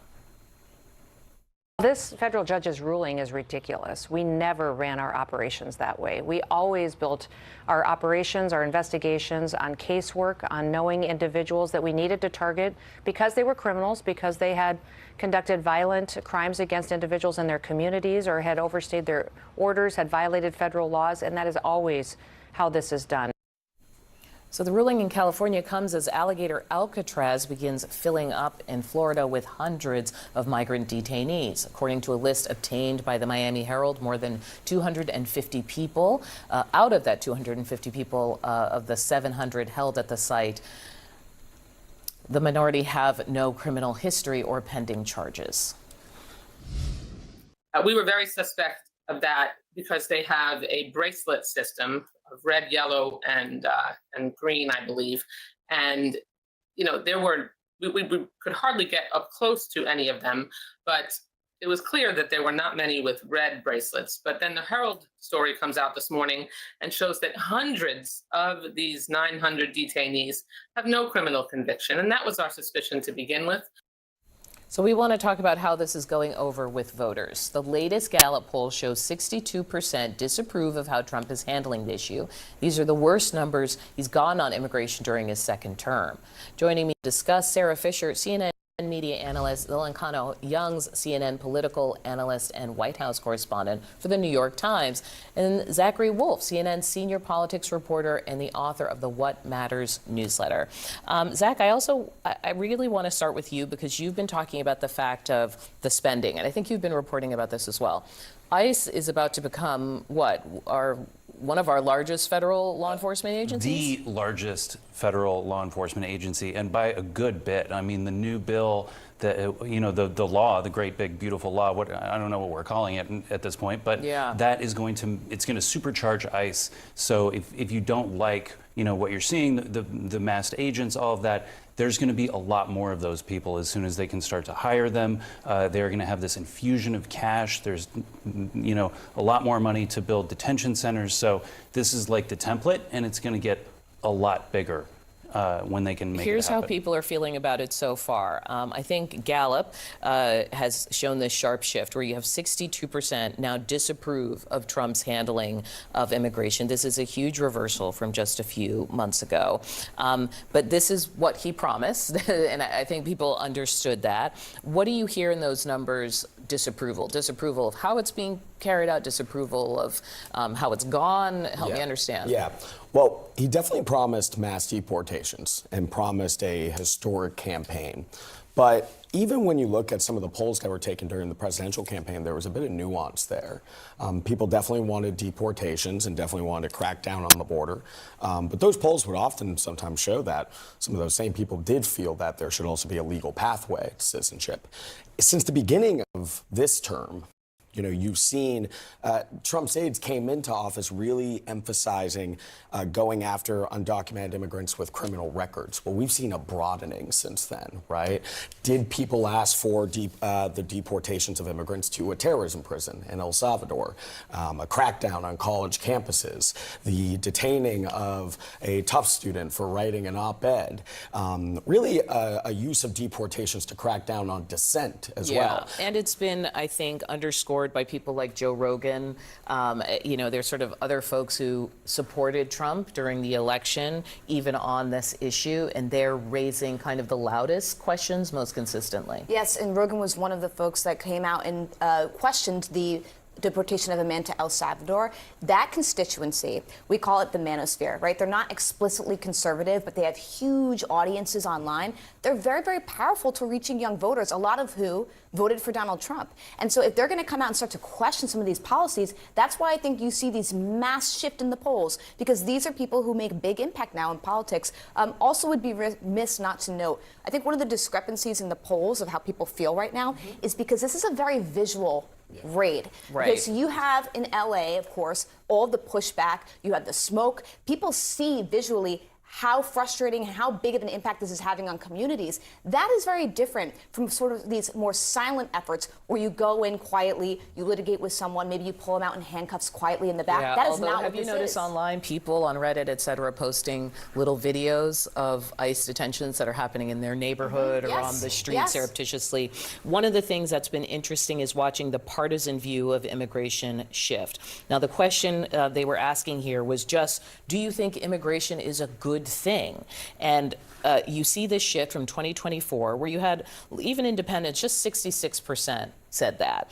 Now that number is 80%. And I think it shows that, go ahead. No, you know what was so funny to me? Remember when Elon Musk came in and he was advocating on the visa issue for immigrants? He was saying, look at me, I'm a huge entrepreneur. I brought electric vehicles to this country.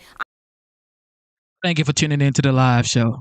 I just saw the Obama girl Terry says, if I were a Democrat, I'd be extremely pissed off with my party for not releasing the list.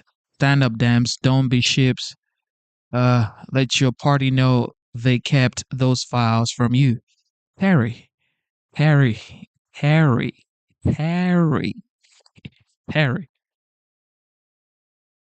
They're not standing up. They're getting ready to win the midterms. That's what they're getting ready to do right now. Okay? They are getting ready to win the midterms because Republicans will allow them win the midterms. Okay? You think they care about Epstein's list? They don't care about no Epstein list. They don't. Okay? They don't. But they're getting ready to win the midterms, though. I'll tell you that much. I'm sending most of your supplies up to the space station. Look at what an immigrant can do. That broke MAGA, right? You had Steve Bannon and other Trump allies saying, this is not going to work out. Where did Trump side? He sided with Elon Musk. And I think he did it because he knows that this idea of Americanism is secretly, deep down, it is rooted in immigration, and there's a sentiment around that, both parties. And fundamentally, I think all of this is reminding people of. They are literally allowing the Republican Party do the campaign for them, like free of charge. Release the Epstein files. That is the demand coming from the top House Democrat. Tonight, Hakeem Jeffries joining MAGA Voices saying that the American public deserves to know the truth. And Jeffries offered up two explanations as to why he believes the administration may be involved in some sort of a cover-up. Option one, they lied for years. Option two, they're engaging in a cover-up. At this point, it seems reasonable that can only be one of the two things. And so it's Congress's responsibility in a bipartisan way to ask the questions and try to get answers on behalf of the American people. Oh, yeah. Oh, yeah. The midterm. Say bye. Bye-bye to the midterms. Okay, because, yeah, it's over. Again, that is the top Democrat in the U.S. House of Representatives. It is obviously an incredibly rare thing. This might be, in fact, the only time that he's been on the same page as some of the biggest names in the MAGA universe. Man, he ain't on no goddamn thing. Coming out and saying there is no Epstein list, and so forget about it after promising to release all the Epstein information. It's just flip-flopping in 180s. The unholy alliance, Hakeem Jeffries and Alex Jones. That's Alex Jones today, who then posted that, quote, evil forces are afoot. And then there's Laura Loomer, who's telling Politico that she is now calling for a special counsel. The quote is, so that people can feel like this issue is being investigated and perhaps take it out of Bondi's hands, because I don't think she has been transparent or done a good job handling the issue.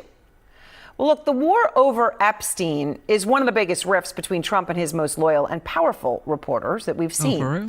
And Trump right now has taken a clear side, which is not releasing information. This image says it all. Trump invited the Attorney General Pam Bondi to the FIFA World Cup finale over the weekend. As you can see, he appears to be giving a thumbs up to her. He brought her there. That's really what the picture that says 1,000 words. Bondi, of course, is the same person who said that the Epstein client list was on her desk nearly 5 months ago, and now says there was actually no. Shout out to Jet. Thank you for the super chat. Jet says Biden had 4 years to release. Y'all didn't care then. They don't care about Epstein files, bro. They don't. All of this right here is for 2026 midterms. And it's looking like the Democrat Party is going to win the midterms because the Republican Party is outrightly helping them campaign free of charge. I get it. You want transparency. 1,000%. Everybody wants transparency. But this is not the way. This ain't the way. You're literally giving the power to the people that you say you don't want in power. They're coming for your seats. They're coming for your seat, and they're going to get your seat. Tell you that much. They're coming for your seat. And y'all are doing the free montage for them for the 2026 campaign. What? I mean, like, how do you even roll back from this? How? Oh, no, vote for... You told us the Republican Party is not being transparent, and now you want us to vote for a Republican congressman? No, we ain't voting. There goes the Democrat, winning all the seats. List, and there's nothing to see. Meantime, Trump's deputy FBI director has taken a stand over the handling of the files. Trump acknowledging the civil war that's erupted inside his inner MAGA base, but making it clear that base, while at the same time he's trying to keep the pressure off of his attorney general. He posted, "What's on with my boys and in some cases gals? They're all going after Attorney General Pam Bondi, who is doing a fantastic job." But of course, when it comes to Trump's boys and gals who are on the opposite side of Bondi on this, they say they want to know the truth when it comes to Epstein. I mean, see how CNN is milking it. CNN is milking it, yo. They're milking it. To just release any information. And after all, it all comes down to this, just to remind everybody, Jeffrey Epstein, who you see on the screen, was arrested on federal charges of sex trafficking minors. Let's just say it the other way. Underage girls. That same year, officials say he died by suicide in his solitary confinement prison cell while awaiting trial. And since then, more and more details of Epstein's alleged activities have come out, and they are disturbing, including allegedly luring underage girls to his homes where he sexually abused them. Here we go. Now, while he died before he went to trial, his partner in crime, Ghislaine Maxwell, is currently serving a 20-year sentence after being found guilty of sex trafficking. And Epstein had hundreds of millions of dollars of money he was ostensibly managing for really rich and powerful people. There's a lot we do not know about him. We do know, though, that he was friends with a lot of rich and famous people, including President Trump and former President Clinton, and a whole bunch of other billionaires. Now, none of them have been accused of wrongdoing, but given that Epstein was able to carry out these alleged crimes for so many years, Trump should be the one pounding the table, put out the information, make sure something like this never happens again in the United States. Real? But right now, he's not. Are people still talking about this guy, this creep? That is unbelievable. Well, Trump says he wants to move on now to end the war that's dividing his base and now getting Democrats on board, too. But there are still many with very serious and important questions. And Kristen Holmes is out front live at the White House to begin our coverage. And Kristen, you've got some new reporting tonight on what Trump is doing. I mean, there's a split between the Department of Justice, his Attorney General, and his Deputy FBI Director. I mean, this is meaningful even in the Trump inner circle. What are you learning? Yeah, and just to be clear here, we talked a lot about the Deputy FBI Director, Dan Bongino, but it's also been a rift between the FBI Director, Kash Patel, and Pam Bondi as well. Both of them, Patel and Bongino, have been unhappy, complaining privately about the way that Bondi handled the Epstein files, the Epstein case in general, and particularly the rollout. And that was something we heard across the board. Even some of Donald Trump's closest advisors were upset with Bondi. But when you talk to the president himself, sources say that he is supporting Bondi 100%. And part of the issue here, though, is this idea that President Trump doesn't want it to look as though his administration is falling apart over this issue. And that's why you saw over the weekend Vice President J.D. Vance spending an enormous amount of time talking to Dan Bongino, to Kash Patel, to Pam Bondi, to playing some kind of role as peacemaker to try and diffuse the situation. And we heard that Dan Bongino, who did not go to work on Friday because he was really protesting Bondi's handling of this, they had a blow up on Wednesday in the White House, that he did show up for work on Monday. Now, his future is uncertain. There is a general belief that he is not long for this world amid the administration. He himself has said that he doesn't actually like this job, but President Trump wants it to be on different terms, not him leaving because he's angry about the Bondi rollout. And this, now we see what the next steps are. Is the administration going to respond to any of this calling from the MAGA base to release more information? Right now, it seems unlikely. All right, Kristen, thank you very much at the White House tonight. Out front now, Democratic Congressman Jamie Raskin, the top Democrat on the House Judiciary Committee. Congressman, I appreciate your time. I know that you have been clear where you stand on this. You have said Trump should release all of the Epstein files and put an end to this, to use your words exactly. Then the DOJ comes out with this memo saying there's no client list. Epstein wasn't murdered. We're all good here. Let's move along. Why don't you believe them? Well, for one thing, the Attorney General, Pam Bondi, said that the client list was on her desk. Then you had Donald Trump in a tweet or in a Truth Social missive saying that all of these files were actually created by the Democrats, thereby decisively implying that the files actually exist. And of course, Trump and Bondi and J.D. Vance and the FBI Director, Kash Patel, all of them were demanding that the government release everything that they had on it.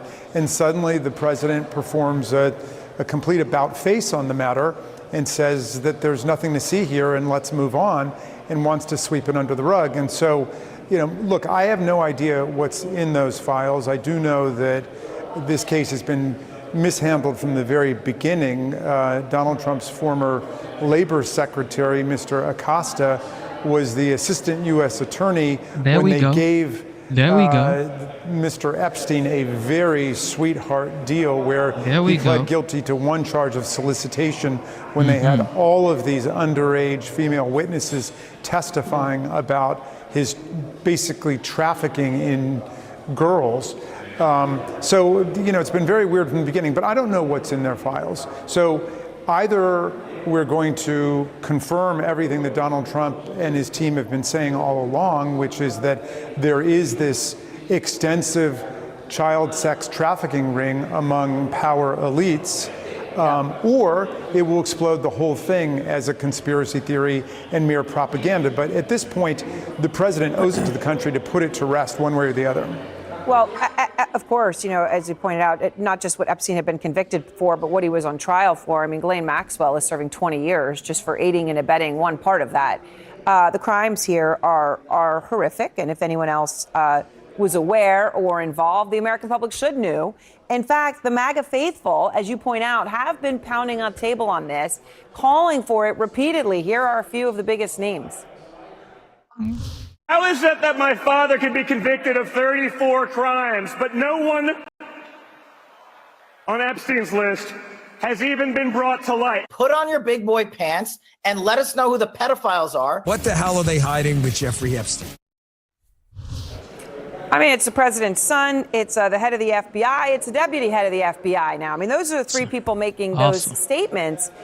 I mean, I guess I'm trying to understand. It would make sense, wouldn't it, that Trump would want to release this, if not just to assuage his base. I mean, why not put something out there if it exists?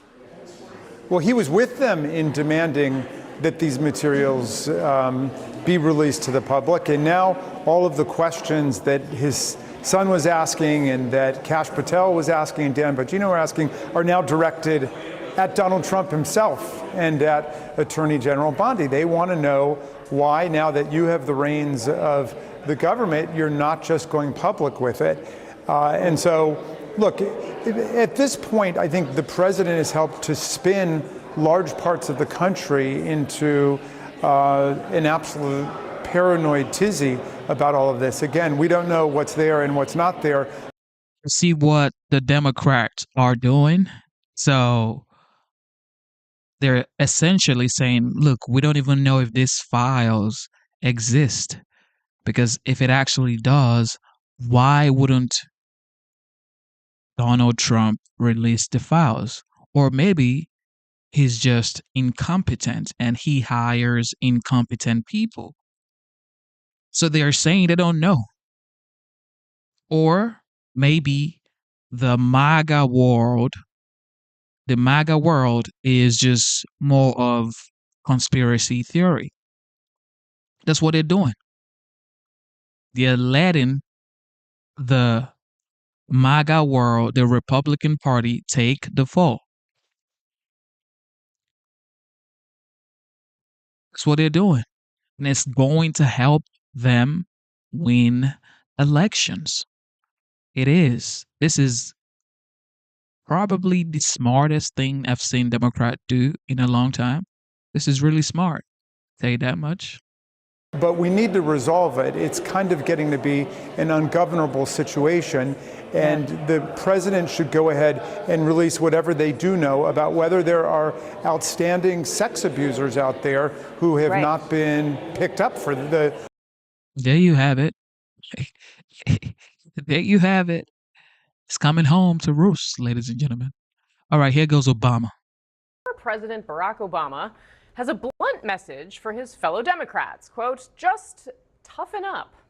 Stepping out for his first fundraising appearance since the Democrats' 2024 election loss, the former president had some tough love as his party continues to struggle to counter President Trump's agenda.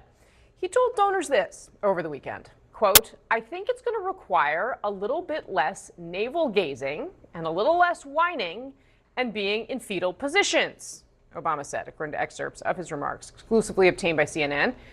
And it's going to require Democrats to just toughen up.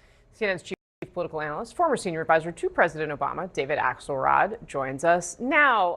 Ax, always great to see you. Thank you so much for coming on. It's like when people talk about this, Epstein file, I'm thinking to myself, you guys forget. And that's how people forget easily. That's why I really never take, human beings, you could do good things for 10 years straight. And you mess up one time, here's a fuck up. You guys forget that Donald Trump was almost taken away from this world because he was campaigning for election. So easy to forget. You all forget this guy's home was raided. Just like that. Everybody forgets. I'm telling you, this world, don't kill yourself for this world, man. Do not kill yourself for this world. Don't do it. This man's home was raided. Yeah. All of a sudden, nobody remembers. This guy was almost ended twice. Nobody remembers. Nobody remembers, ladies and gentlemen. But this right here, oh, we're going to take him down. We're going to help them take him down. Good to see you. What do you make of the former president doing this in this way and doing it now? Well, it's telling that he did it at a fundraiser for the Democratic National Committee that was set up to support candidates, particularly the two gubernatorial candidates in New Jersey and Virginia, Mikey Sherrill and Spamberger in Virginia. And so, I mean, if you read through all of it, I think part of what he's saying is the way you resist is by electing people who are going to pursue a different policy. And, you know, so toughen up and, you know, stop navel gazing and so on means focus on the task at hand. And he talked very specifically about that. The thing I found most interesting about it, Casey, was there were a couple of lines in there. He said, stop looking for the quick fix, stop looking for the messiah. You have great candidates running races right now, support these candidates. And, you know, there's been a lot of discussion about why isn't he out more. I think his view, and I've had these discussions with him in the past, is that there are always new leaders. And you need to lift up these new leaders, and these new leaders have to lead. And it is not appropriate or wise to look back and say, well, you come back and do it again, or you be the, and that, you know, in a sense, that was, to me, an explanation for why he's picked his shots and why he has he's been a little circumspect. And I don't want you guys to get me wrong. I've said my opinion about this Epstein file. I call him Epstein, not Epstein. Look, this Epstein file, I already told y'all. Do I care about Epstein files? Does the Epstein files even exist? I mean, who knows? Of course, according to Pam Bundy, who, in my opinion, nobody asked, talking about she has heaps of files on her desk.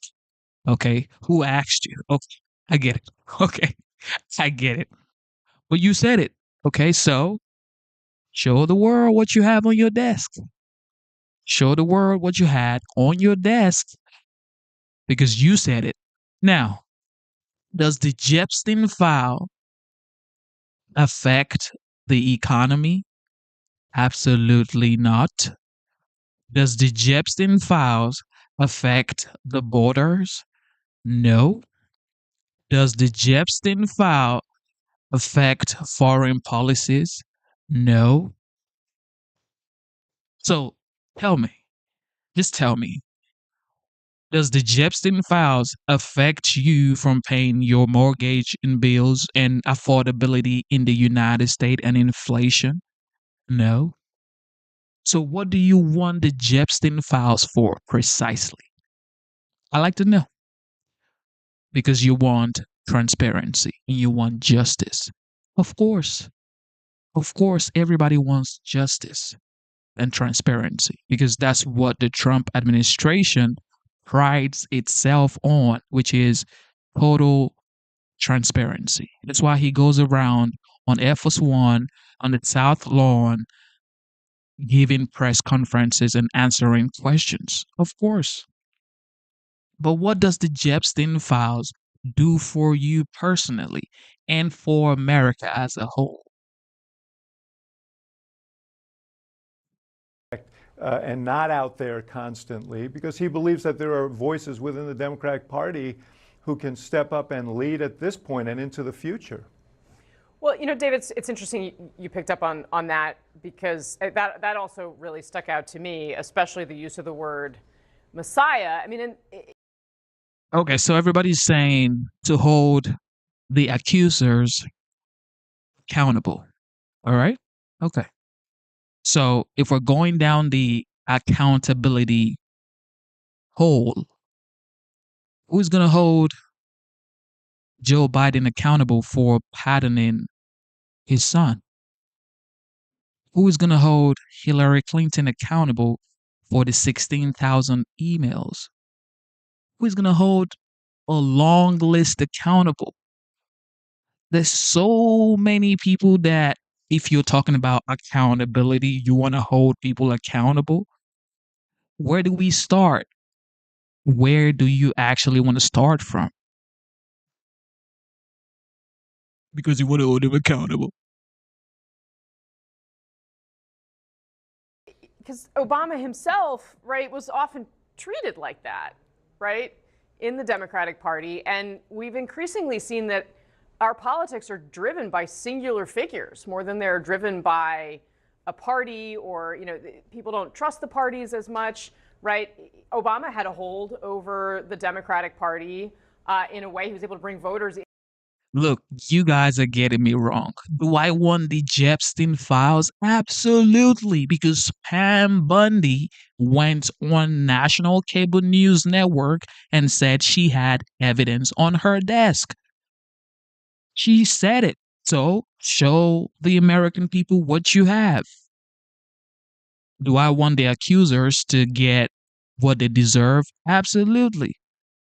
Now, is there files? Who knows? Okay. Who knows? Who knows? But Pam Bundy, the AG, said she had files on her desk and she's currently looking through them. But when she was asked the same question with Trump on the same desk with her, she said the evidence she had was children doing explicit stuff, and she could never release those things to the world. So now people are saying, okay, we don't want to see kids doing explicit stuff. We want to see the people doing these things with the kids. Okay, we want those people, those accusers, those people get what they deserve. So that's the justice the American people want. So, look, this is not going away. And I don't know how this administration is going to play this. But one thing is for sure, there is no Trump. There's no Trump coming to save the Republican Party next presidential election. There's no figure like Trump or someone even close to Trump and the way he is eccentric. Nobody. Who, J.D. Vance? I don't think so. Marco Rubio? Maybe not. Ron DeSantis? So the only person that brought the country to a standstill and rallied people to vote in bulk for him, they're about to throw him under the bus. Okay. Awesome. Great plan. Into the Democratic Party in a way that others have simply not been able to. Is there a world where, well, it's kind of easy for him to say that? Well, there is. I mean, I think that's a fair commentary, but I think it's also instructive to look back at that race in 2008, because one of the great appeals of Barack Obama was that he was willing to be flinty-eyed about criticizing the politics of Washington writ large, and he didn't excuse Democrats from that. And I think we're in a similar period now when what people are looking for are leaders who are willing to square up with the not just the failures of Donald Trump, which are very well known and current, but also the things that led people to Donald Trump. The fact that so many working people voted for him, including black and Hispanic voters, and they're looking for someone to say, how do we build something better? How do we build something that's actually more responsive to the needs of working people? How do we build something that is resistant to the influence of the money and special interests and, yes, identity politics, and build something around the things that we all share, the concerns for our families and how we make a living and how our kids are going to do better than we do. And, you know, I think that's what people are looking for. But I mean, I get your criticism, and I think what he's saying is don't do that. I think what he's saying is look to the leaders you have and support them and lift them up, and leadership will come. David Urban, what say you? Who am I to question the wise axe? Right? I would say this. What I think is very instructive is who he is holding up and who he's not mentioning, right? So he's holding up Spanberger. He's holding up Cheryl, two pretty moderate Democrats, blue dogs almost, Democrats. But yet we didn't hear any mention of Mr. Mondami, who's really kind of captured the Democratic Party like Obama did before 2008, right? So I think that is very instructive. Well, New York may or may not be the same as, like, you know, Obama, no, but like still, Iowa but in if you 08, look at who has fired up the base the most, right? I think at this point, I may be wrong, but I think Mamdani, right? Those are the most critical elections right now, the statewide. And Abby and Mikey are dynamic leaders. I'll also say, from having read that speech that he gave, he was pretty scoldy. He is very scoldy these days. And he talked a lot about how people are not stepping up and doing their part and how people have been folding and not really standing up tall. And I just don't think that that goes down very well anymore. We saw that in the run-up to the election, where he was sort of telling black men that they needed, in solidarity, to vote for a black woman. And I think that that kind of scoldy Obama really doesn't play to the Democratic base anymore. Axe, can I get you to weigh in on that? Yeah, look, I mean, I half agree that I applaud those people, those law firms who have the courage to stand up, universities that are standing up to protect academic freedom. I also am aware that there are responsibilities to the institutions that people are leading that cause those to be difficult questions. So it's not as easy as one might say. That said, there may have been people in that room last night who were there to support the Democratic Party but had questions about whether they wanted to stick their own neck out if they were part of a big law firm and so on. And for them, maybe the message was appropriate. Axe, can I get you to also weigh in on what David Urban was just saying about who and where the excitement is coming in? I mean, it's a good point. Abigail Spanberger is the kind of candidate that certainly, if you think about the Bill Clinton model in the 1990s, someone from the South, she's got national security experience, appealing to a broader coalition, very different profile than the Democratic nominee for the mayoralty in New York. Yeah, we're also a big, diverse country. I don't think David Urban, my buddy, I don't think he supports everything that every Republican office holder around this country has said. He's way too sane for that. And I would say this: Mamdani he especially excited young people in New York, and it is instructive to see how he has done that.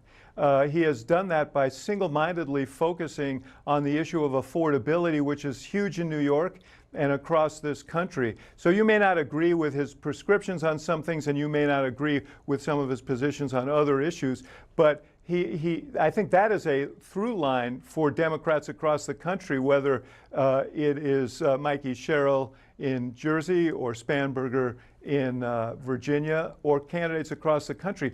We have an affordability crisis in this country. It's one of the reasons why Donald Trump was elected. Despite the fact that he says that he has done a tremendous job in dealing with that, I think people know the cash register doesn't lie, the rent check doesn't lie. This is a persistent problem, and I think it's one that Democrats can unify around rather than splintering into other issues that are much more divisive. All right, David Axelrod, always grateful to have you on the show, sir. See you soon, I hope.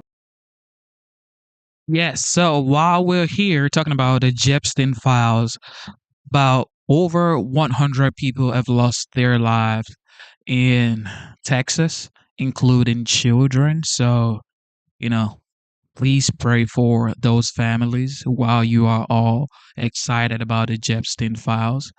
And according to Ellie here in the chat, he says there's been flooding in New York. So, people are going through a real life situation. So while we're here talking about, or I don't know, prolonging the Epstein issues, like real life is going on. Okay. All right, here we go. Pretty much a tip of the iceberg in terms of the administration's success. I don't think enough people get that 30,000-foot view and look at the big picture, because I really can't think of a presidency in the modern era that has accomplished that much so quickly. Is the administration going to celebrate it in some way? Well, with President Trump, we work hard every day, and we are going to continue to work hard to deliver on all of the campaign promises that he made to the American public. But it surely has been an extraordinary 6-month start to the 4 years that President Trump has been blessed with back in the Oval Office. And let's go back to 1 year ago yesterday, where God Trump saved said, the "No, life I'm of not President Trump living." so he Look at could him. save this country and return to this city where so much change is needed. And look at what he has done with the border. You just laid it out, Sean, the most secure border in our nation's history. A president who has the backs of our law enforcement officers every day. Those law enforcement officers who are watching your show right now, who put their uniform on to protect our fellow Americans, to make our communities safer. This president supports you and he loves you. Look at our economy. It is booming again, thanks to the pro-growth, less regulatory policies of this administration. And President Trump just signed the most significant piece of tax legislation in American history, the largest tax cut for working and middle-class families. That means more money directly into the pockets of every single American watching your show tonight. You look at what he's done to root out DEI and waste, fraud, and abuse in our federal government, to keep men out of women's sports. Victory upon victory. We had another one with the Supreme Court today, handing another big victory to not just the Trump administration, but more importantly, parents and students and families across the country. The Supreme Court saying that, yes, Secretary of Education Linda McMahon can move forward with the president's promise to dismantle the Department of Education, return education back to parents, back to states, so we can have the best, brightest, most highly educated students in the world. Win after win every day. We will continue to work hard. And I just want to say to your audience, there is not a more hardworking president than Donald J. Trump. I witness it with my own 2 eyes every day. That man is working around the clock. He hardly ever sleeps. He's constantly thinking about not just the problems in our country here, but around this world and how to solve them. And look at what he's done on the world stage with bringing peace to the Middle East, with drawing Russia and Ukraine to actually talk directly for the first time in this war in years. We see what's happening with the hostages coming out of Gaza, and he's going to keep pushing until every last hostage is out. This is a president who is a peacemaker in chief, and it cannot be overstated how successful the first 6 months of this administration have been, thanks to the leadership of President Trump. Caroline, let me read a headline from the Washington Examiner. Trump's tariffs deregulation give June its first budget surplus in 20 years. Wow. That's not gotten a lot of attention.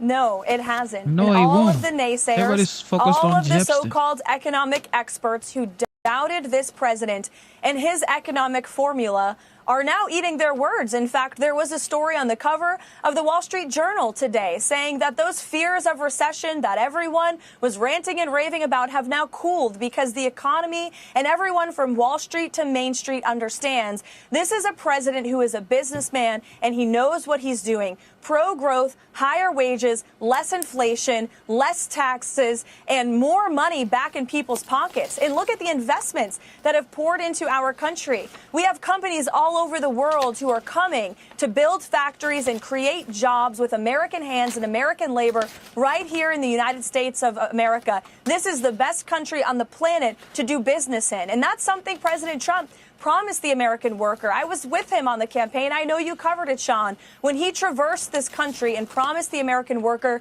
he was going to stand up for them. And his economic agenda has surely done that. And all of the so-called experts, they have been proven wrong. The president knows what he's doing. He wants to bring growth back to this country. He wants to end the Biden inflation crisis, and he already has in just six months. There's more work to do. He will continue to do it. But he has a proven economic formula that works. Just look at the success of his first term as president. Let me ask you about the 700% increase of attacks on ICE agents. Add to that the doxing of ICE agents and their families. Now, the president did pull the plug on free tuition for illegals, and the president did authorize ICE agents to protect themselves when rocks are being thrown at them by protesters and protect themselves by whatever means is necessary. And then you have the L.A. Mayor Karen Bass announcing a new cash giveaway plan for Biden illegals. How is it possible that you're going to give away free money to illegals, and in New York State they're talking about hiring attorneys for illegals, and then you have sanctuary state and city policies? How is any of this not against the law? How is it not aiding and abetting lawbreaking?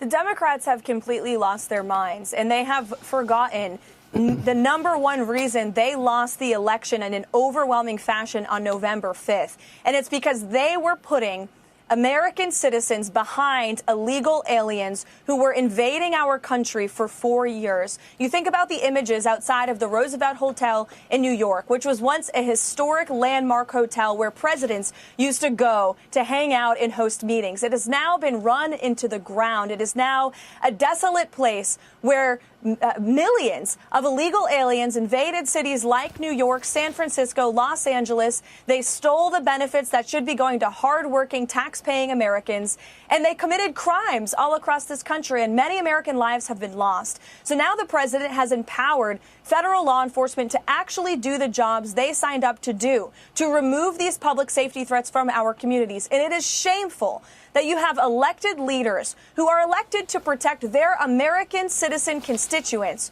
who are aiding and abetting this violence against federal law enforcement. You look at Los Angeles and the raid that ICE just conducted on a marijuana facility. 300 illegal criminals were pulled out of that facility, some of them unaccompanied minors. By the way, the Biden administration lost thousands of children that this administration is focused on finding with law enforcement operations like these. And there was also child predators and convicted murderers who were picked up in that operation as well. God bless the men and women of ICE. They are heroes, and they are great men and women who put on that uniform every day and deserve to go home safely to their families at night. And the Democrats who are allowing this violence to take place against them should be ashamed of themselves. And I know that the American people will firmly reject that position in the next election, just like they did in the previous election on November 5th, when they reelected President Trump and the Trump administration to seal our border and deport illegal criminals from our homeland.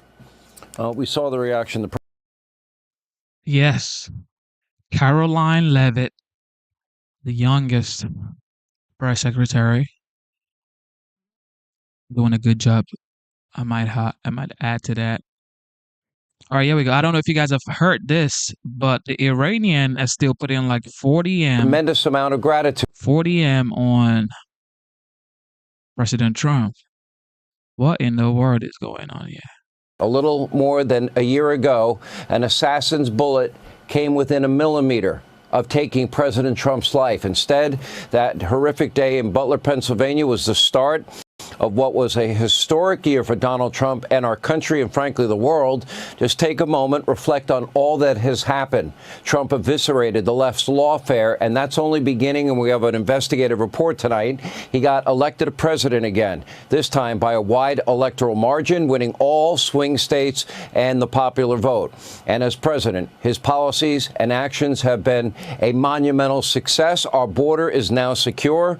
Criminal illegals are being deported in record numbers. Inflation is finally under control. Our economy is beginning to boom. You see it at the pump. Gas prices are at 5-year lows. And the U.S. federal government, they just posted their first monthly surplus in over 20 years. And meanwhile, Congress passed the largest tax cuts in American history, and families and working men and women are the biggest beneficiaries. No tax on tips and overtime. It is now the law of the land.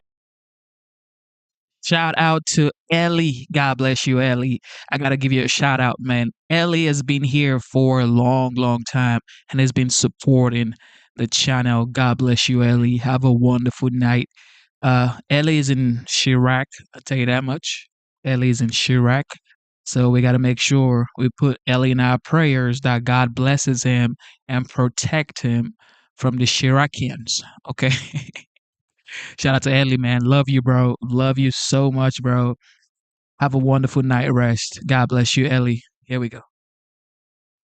We are also on a path towards energy dominance, and a nuclear-armed Iran that has been dismantled. What a difference 1 year and 1 millimeter can make. And we are not officially at the 6-month mark of Donald Trump being president for now the second time. Unfortunately, we are still dealing with many of the threats that were left behind from the last administration.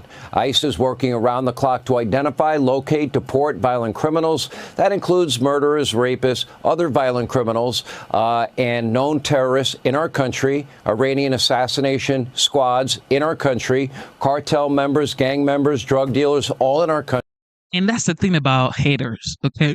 I'm pretty sure it's not Ellie, it's Eli or whatever. Look, Ellie allows me to pronounce his name as Ellie. We've spoken about this like 6-7 months ago, but you want to go on your computer, on your phone. Like you typing, so you're about to make a point. You're not making any point, yo. He loves me. I love him. Okay. What else? That's the thing. Y'all think you're making a point. I'm going to get him now. You ain't getting nobody. On top of all of this, breaking tonight, extremists in Iran have reportedly raised a whopping $40 million as a reward for assassinating President Trump. This all because Joe and Kamala and Mayorkas, they all lied to us for 4 years. They said the border was closed, but they allowed millions and millions of unvetted illegal immigrants from over 200 countries, including countries with terror ties, into our country. The task ahead is monumental. The good news is a lot of progress is being made, but it's going to be hard.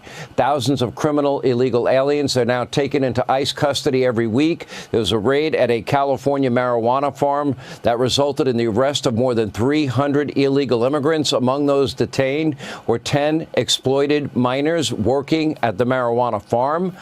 What do we call that? Oh, that's right, child abuse, alongside a notorious sex predator from Mexico. And now the left, they are up in arms. Not because of that. Not because Joe Biden allowed violent predators to cross into our country unvetted and then lost track of literally hundreds of thousands of unaccompanied minors. But because ICE is now detaining criminals and rescuing these children, by the way, and as a big thank you, Democrats are attacking the people that are protecting the kids. And not just with words. Look at what's going on. According to the DHS, assaults on federal officials are up a whopping 700%. A lot of these agents are being set up. These agents get attacked now almost every single day. It is underreported. Let's look at this timeline. July 2nd, a man repeatedly ramming an ICE vehicle with his car in California. July 4th, a group of far-left extremists attacking an ICE detention facility in Texas. In that case, shooting a local law enforcement officer in the process. July 7th, a gunman opening fire at the entrance of the United States Border Patrol annex in Texas. July 8th, masked rioters assaulting ICE agents at a San Francisco courthouse. July 10th, scores of rioters attacking ICE agents at that marijuana farm in California. One even pulled a weapon and fired it in the direction of law enforcement. On July 11th, more violence against federal officials, this time in Portland, Oregon. And tonight, a California state professor is now facing federal charges after throwing a tear gas canister at law enforcement. And we could pretty much go on for the rest of the hour, on and on and on. Make no mistake, there is a huge violence problem on the left, but instead of supporting federal officials, instead of recognizing the Constitution, which, of course, gives the authority and jurisdiction to the feds in this particular case. It's called the Supremacy Clause. Democrats, they only add fuel to the fire. They are more interested in the so-called rights of illegals than they are in about the safety and security of Americans in small towns and big cities, and they have been vilifying ICE around every turn, and as a result, the threats of violence get larger and larger on top of doxing ICE agents and their families. And instead of calling on cooler heads to prevail, the party of peace, even Obama is telling his fellow Democrats to, quote, toughen up, have some courage. Not that he had any. But none of this is going to stop the Trump administration from doing their job, protecting the country. These deportations will continue. Hey, Sean Hannity here. Hey, click. All right. All right. Okay. Here we go. Jesse Waters. Donald Trump was in the VIP box this weekend for the biggest soccer final in the world. The championship. Yo, Trump said, my country, my cup. He wasn't going to leave. He was there celebrating with the winners. I think Chelsea won the cup or whatnot. But he was there, and they were celebrating with him, and he was celebrating with them as well. Just legendary. The match was in New Jersey yesterday, and 47 brought Melania for a day date. The Brits upset the French 3-0. And the president wasn't going to miss out on the celebration, so he showed up to the trophy lift like he owned the team.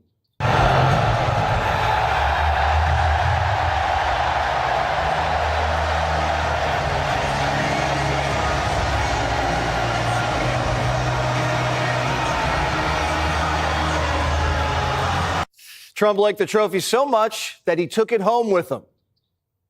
They said, could you hold this trophy for a little while? We put it in the Oval Office. And then I said, when are you going to pick up the trophy? He says, we're never going to pick it up. You can have it forever in the Oval Office. We're making a new one. And they actually made a new one. So that was quite exciting. It's 24 karat gold. And you know, Trump loves his gold. Plus, it looks better in the Oval anyway. Trump lifted the gold on the anniversary of dodging death. Same day, same hour. Since then, he's been a man on a mission. When history looks back on this time in our country, when history looks back on you, how would you like to be remembered? A good person, but a person that saved our country. I really believed our country was going down for the fall. I don't know if it ever could have come back. It was very close to the edge. The country was teetering because Biden let the whole third world pour in for 4 years. Trump stopped the flooding, and now he's sending them home. And the one thing that brought America to its knees is the one thing Democrats are still fighting for. Put people over profit. They volunteer, get off it. Put people over profit. They volunteer, get off it. Put people over profit. NYPD, KKK. NYPD, KKK. Instead of enjoying the gold, Democrats are fanning the flames and letting their assassination fetish get the best of them. A couple of ICE agents got doxxed in Portland this weekend, and radicals showed up outside their doors and told them to go die. I have become more radical. I have become more extreme. So my megaphone speeches of saying, please think about the children, have slowly turned into kill yourself. This is why they wear masks. Wingnuts tried raining on Homan's parade, too. But Tom didn't let him go without a spanking. Wait 3 or 5 years. Pardon me? Are you an MS-13 member? It says so. Hey, that's okay. That's okay. Bring it. Bring it. You got morons like this all over the country. This guy wouldn't like the surface nation. This guy ain't got the balls to be an ICE officer. He hasn't got the balls to be a Border Patrol agent. This guy lives in his mother's basement. Get out of here, you loser. Homan has to live separately from his wife because of the threats he gets from guys like this. This is what they brought us yesterday. That is what they met us with yesterday. That is what they shot at us with yesterday. Our incredible volunteers have been nonstop since 5 in the morning every day across this county, patrolling and surveying our spots and jamming up every ICE officer that we find. Last week, ICE got shot at by Trantifa, and the media treated it like Hunter's laptop and didn't cover it. CNN and MSNBC didn't mention it once. Instead, the media is trying to unmask the victims. Name a police agency that has a 700% increase on assaults. Name one. I haven't looked at that data, yeah. You won't find one. The attacks on ICE is unprecedented, 700% increase. And we're not even talking about the doxing of agents, their spouses, and their children. So they're wearing masks to help give them some sort of protection. But when the same people that are complaining about ICE wearing masks, have they ever said anything about BLM protesters wearing masks? Well, Democrats are protecting the privacy of BLM, Kifa, Antifa, and MS-13, but not ICE. This weekend, Trump actually opened the big, beautiful doors to Alligator Alcatraz and let Congress come in for a quick little look-see. Debbie Diamond Hand Schultz was mad that Jose doesn't have a gold-plated bidet. They are essentially packed into cages, wall-to-wall humans, 32 detainees per cage. That is the only thing inside those cages are their bunk beds, and there are 3 tiny toilets. They essentially drink, they get their drinking water, and they brush their teeth, where they poop in the same unit. Everybody brushes their teeth where they poop, Debbie. It's called a bathroom. She's probably talking about these sink toilet units that every prison in America has. The migrant criminals are getting treated the same way as American criminals, and Debbie's angry that they're not being treated better. And how does Debbie think we should be detaining criminal aliens if we don't use cages? And are these even really cages? It's like any fence you see anywhere. She doesn't like the supermax in El Salvador. She doesn't want to keep them in jails and sanctuary cities, and Alligator Alcatraz isn't nice enough. It seems like defense attorney Debbie wants MS-13 to stay in Times Square hotels for eternity. This is just a temporary facility that these guys stay at for a few weeks before they get shipped home. It is a center to process illegal aliens and then to provide a pad to deport them from the runway that's right there. We did not create the 4 seasons. That's not the intent of this. All the standards are a lot higher than what was even required, but that's, really beside the point. If they're not serving margaritas at Alligator Alcatraz and every unit doesn't have marble vanities and Toto toilets, Democrats call it a dungeon. The reality is, when they come for one of us, they're eventually going to come for all of us. And we've seen, the construction of Alcatraz, Alligator Alcatraz. We're seeing people being abducted and sent to dungeons in foreign countries. Omar and Debbie never lamented the living conditions of government housing projects or living conditions in Appalachia or my dorm room, which was very small. They only complain about Alligator Alcatraz and Guantanamo Bay. They make sure the foreign terrorists are comfortable and they have everything they need. The Democrats complained so much during the war on terror. You remember, we were letting Al-Qaeda play soccer and video games. These are some of the dudes at Alligator Alcatraz that Debbie and Omar don't want to fence around. One MS-13 gangbanger is nicknamed Satan. He's wanted for being in a murder ring. We have Biden migrants with convictions for sexual assault, robbery, arson. One guy in Alligator Alcatraz was arrested for slicing an elderly woman's throat. The media wants these guys sleeping in California Kings with silk sheets. What do you say to these lawmakers who argue this is not humane treatment of individuals, of humans? Well, our detention centers at the federal level are held to a higher standard than most local or state centers and even federal prisons. This is a state-run facility at Alligator Alcatraz, but they have stuffed into a jail They have cell? a contrast. Well, I've been there and I've seen these rooms that they are in. I wouldn't call them jail cells. I would call them a facility where they are held and that are secure facilities. Democrats have called them cages, though. They say I wish they would have said that back and during the Biden administration and back when Democrats were in the White House and they were piling people on top of each other on cement floors. Bodies were getting stacked like sardines in Obama-Biden cages. Where was the media then? That looks like a cage to me. And they didn't even have beds. They were sleeping on the floor. And these were migrants who hadn't even committed a crime.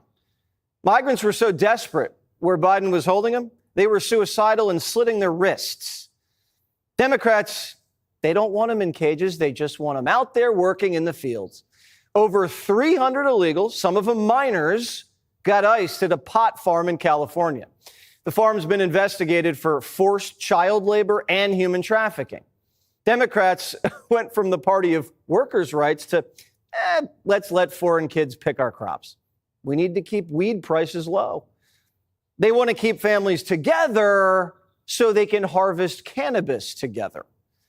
Karen Bass says she can't even get her car washed in L.A. They are literally driving down the street, jumping out of unmarked cars, tinted windows, no license plates, and literally snatching people from bus stops, going into car washes. It's difficult to get your car washed in LA now because many of the car washes have closed down. Who's going to wax Karen's Corolla if Jose gets iced? We don't know. Oh, Jesse. We didn't really believe car washes were vacant, so we called 5 LA car washes today, and they all picked up and told us to come right in. Since Karen can't tip Jose for vacuuming her trunk, she's sending him stimmy checks instead. But we also are going to have a reinstitution of the Angelino card, something that Mayor Garcetti started during COVID that will actually provide cash assistance to people. Because, you know, you have people who don't want to leave their homes, who are not going to work, and they are in need of cash. It's a couple $100s, I don't know the exact amount, and this should be available in about a week. Bass wants to mail reparations to migrants. LA's still in debt from the riots and losing all that homeless money, billions. And whole neighborhoods are still burnt down. Are the illegals getting checks faster than Americans who've lost their homes? Seems like it. It's been 6 months, and they haven't even started rebuilding Malibu. The no-name California senator who lunged at Nome says he can't leave his house either, because if he goes to Home Depot, Homan's sending him to Alcatraz. What if I was outside of Home Depot because I like to do some work around the house, not dressed in a suit? Would I be a target of ICE enforcement under Tom Homan? Probably. And it's just wrong. It's not just due process rights that have become the concern, but racial profiling. Is Karen going to send senators stimmy checks if they're afraid to leave their homes too? Mark Cuban says Democrats could at least help Homan a little. They should be putting Tom Homan on blast, saying, okay, the FBI has their top 10 most wanted list, right? List the top 1,000, criminals that are here that need to be deported. We'll all help you. But the Democrats would never say something to the fact, we'll help you. They only have to do something that's the antithesis of what Trump says and does. You've never heard a Democrat say in the past 7 months, yeah, okay, I don't like it, but this is a step in the right direction. Democrats still haven't figured it out. Most of the country wants Alligator Alcatraz and mass deportations. The Times, ABC, CBS, all their polls say a majority of Americans back it. But if Democrats are going to keep trying to move them into 5-star resorts, this country is going to put them in the dungeon. 5-star resort. Jesse. Absolutely funny. And he doesn't even try. He doesn't try. He just gets it. He doesn't try, ladies and gentlemen. Here we go. ICE agents are facing a wave of violent attacks across the country, while Democrats seem more interested in stoking outrage than calming things down. Federal authorities just nabbed over 350 illegal immigrants during a massive operation at a California pot farm. Some had rap sheets for crimes such as attempted child molestation and kidnapping. Agents had rocks thrown at their vehicles, roads blocked by protesters, and one suspect appears to have fired a gun at them. Meanwhile, some Democratic lawmakers were getting a tour of the Alligator Alcatraz detention center in Florida. They are alleging poor conditions at the facility, but DHS refutes that. Congresswoman Debbie Wasserman Schultz, she went there, and she seemed upset with lots of things, including the plumbing. They are essentially packed into cages, wall-to-wall humans, 32 detainees per cage. There are 3 tiny toilets that are toilet units that have a sink attached to it. So they essentially drink, they get their drinking water and they brush their teeth where they poop in the same unit. And even Trump's border czar couldn't escape the heat. Tom Homan got heckled at a conservative conference this weekend, but he quickly deported the drama with this quick comeback. Wait 3 or 5 years. Pardon me? Are you an MS-13 member? It says so. Hey, that's okay. That's okay. Bring it. Bring it. They got morons like this all over the country. This guy wouldn't like the surface nation. This guy ain't got the balls to be an ICE officer. He hasn't got the balls to be a Border Patrol agent. This guy lives in his mother's basement. Get out of here, you loser. I need more of that in my confidence basket. I don't necessarily have it. What do you think about how it all went down this weekend? There's a word, onomatopoeia, which is phonetically describes a word, describes the sound something makes, like oink or meow or roar. You hear them often on The View. We need to invent a word for a person who physically resembles his occupation. I think it's called a Homan. Because like Homan's face is like the opposite of a welcome mat. You see that face and you're going, I'm not sticking around in this country. He is a walking rock slide. And it goes back to how Trump uses the message and not the muscle to incentivize self-deportation. When you look at Wasserman Schultz, she is doing the work by amplifying the conditions of Alligator Alcatraz. She's saying, oh my God, this sucks. And we're going, thank you, Debbie. That's the message we need to get out. Because like the images of the roundups, Alligator Alcatraz, Homan himself, it incentivizes people not to wait around. Biden incentivized mass deportation, and now we're doing the opposite. I was thinking about this weekend, because I do a lot of thinking when I'm alone. Yeah, you do. Remember how for the left it was always about exploitation? Like capitalism exploits the poor. Yeah. That was always a thing. Now suddenly exploitation is they're doing the jobs we don't want to do. You know, and it's like, well, and because they're illegal, you get the added benefit that the fact that they're doing it cheaply. So it's no longer exploitation. It's that, wow, they're just here for us doing cheap work. And it's like, you know, you can use that argument for sex trafficking. Like they are doing this work because they have to survive. They're doing the jobs cheaply that nobody else would want to do. That describes people working at pot farms and doing sex work in Queens. So whenever you say that, you know, these people just want to earn the living, remember that you're directly benefiting awful people who exploit them, which is why you need legal immigration. One of the things that happened last week is that Gavin Newsom soft launched his presidential campaign. He did? And that was this, yes, when he was in South Carolina. Oh, right. And he went on this tirade to defend a campaign donor's illegal pot farm at the same time. It's like, it makes it pretty easy for you. At first, we thought it was the illegal class that was protesting it getting raided, and then we just thought it was stoners who didn't want the cannabis farm to go bye-bye. But you remember the Democratic Party, Dana, we used to be for the working class, for labor goals and work safe conditions. They have 14-year-olds picking crops next to pedophiles at this cannabis farm. And so they shut it down, and the Democrat response is put the 14-year-old illegal aliens back to work at the farm. It's pretty bad. Now, Greg was doing a lot of thinking this weekend. I was. I wasn't? I was doing a lot of feeling. And I was feeling pretty good. And I had a feeling that the Democrats were going to take the bait on Alligator Alcatraz. It was just too juicy to resist. You now have the only people complaining about conditions, the bad hombres and defense attorney Debbie Wasserman Schultz.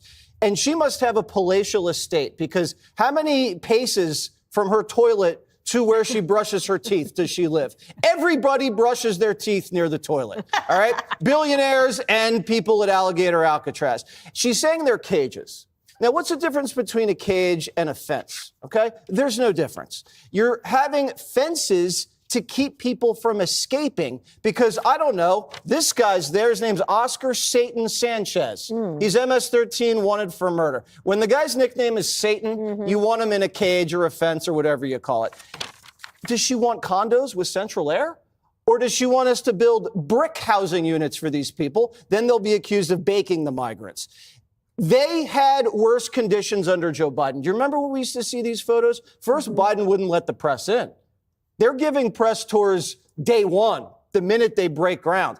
I remember seeing entire families heaped upon each other with no cots, sleeping with blankets made of tinfoil. That was what Biden had. This is so much better.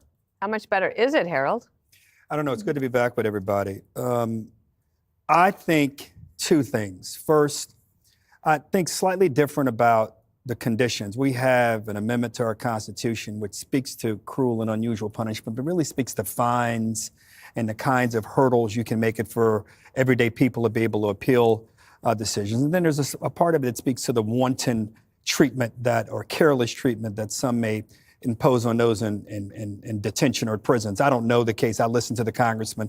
We'll have to see if someone brings a case, the court will make that determination. For me, the issue still remains because I support what Mr. Holman is doing as it relates to the worst and first. Those cases, those examples you gave, Jesse, I agree with. And I think I'm with the 70% of Americans who say that you got to take those guys out first, men and women, but it seems like they're mostly men. But then you get to the part about the hierarchy of deportations and the people that are in our communities, people who run businesses, who work in businesses that many of us consider central to our daily lives. I'm sensitive to what Greg talked about in terms of, and you've talked about it too, the inflation of wages and how we are all this deflationary pressure because we're hiring people and we're not paying them what we would normally might pay a citizen. I contend that there are a lot of people working in the economy who we are paying normal wages. I contend there are a lot of people who just are not citizens who have become part of our culture and part of our society I read this story over the weekend in one of the national papers about a fellow out of Arkansas who was against illegal immigration and wants strong border security. He met a woman online. She happened to be illegal. She lived in another state. She ran her own business, then worked in a restaurant. He drove to get her, brought her back to Arkansas. You know what he's doing? He's so committed there. He's leaving the country. He's going to go to El Salvador with her so she can get in line. That's true love. That's more than true love. I admire what that guy's doing, but he also makes a point in the article that we need to have a better system of how people become citizens, particularly people who are following the rules. I think that's where the country, as you look at the polling data on President Trump and this, it's moving a little bit, saying they don't fully approve of all that's happening right now. They want the worst first out, but they're not clear on some of the other things. And I think that's what we're seeing a little bit of that here. But I'd let the prison condition stuff, let the courts handle that. Emily, last word to you. I'd like to dedicate my segment to Debbie Wasserman Schultz and Okay, her comments. great. So during the Biden administration, during those years, they were sued over the conditions that the illegal immigrant minors were in, right? They were eating bloody chicken.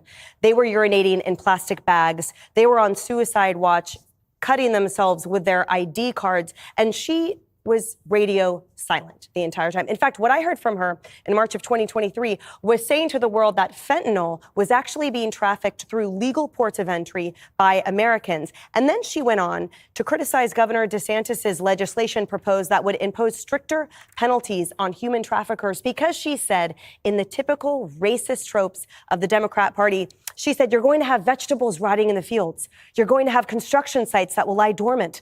Tourism and the restaurant industry in particular rely on these workers. To Greg's point, instead of lifting up those workers and saying, look, cheap labor should not be part and parcel to the fabric of our society. In fact, it's morally wrong. And here, let me propose legislation to get these guys actually accurate pay and all the things.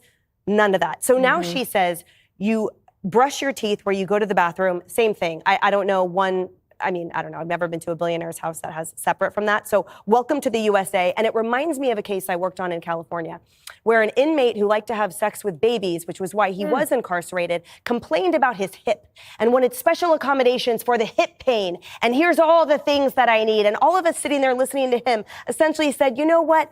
I can't muster up even one care right now. And if I did, that care would be reserved for homeless veterans or military service people who are living in moldy conditions, or maybe the victims of these illegal immigrants who didn't even get a shot at life. So save it, Debbie Wasserman Schultz, because I think there's a lot more cares that Americans have before they start caring about her talking about brushing your teeth where they poop right now.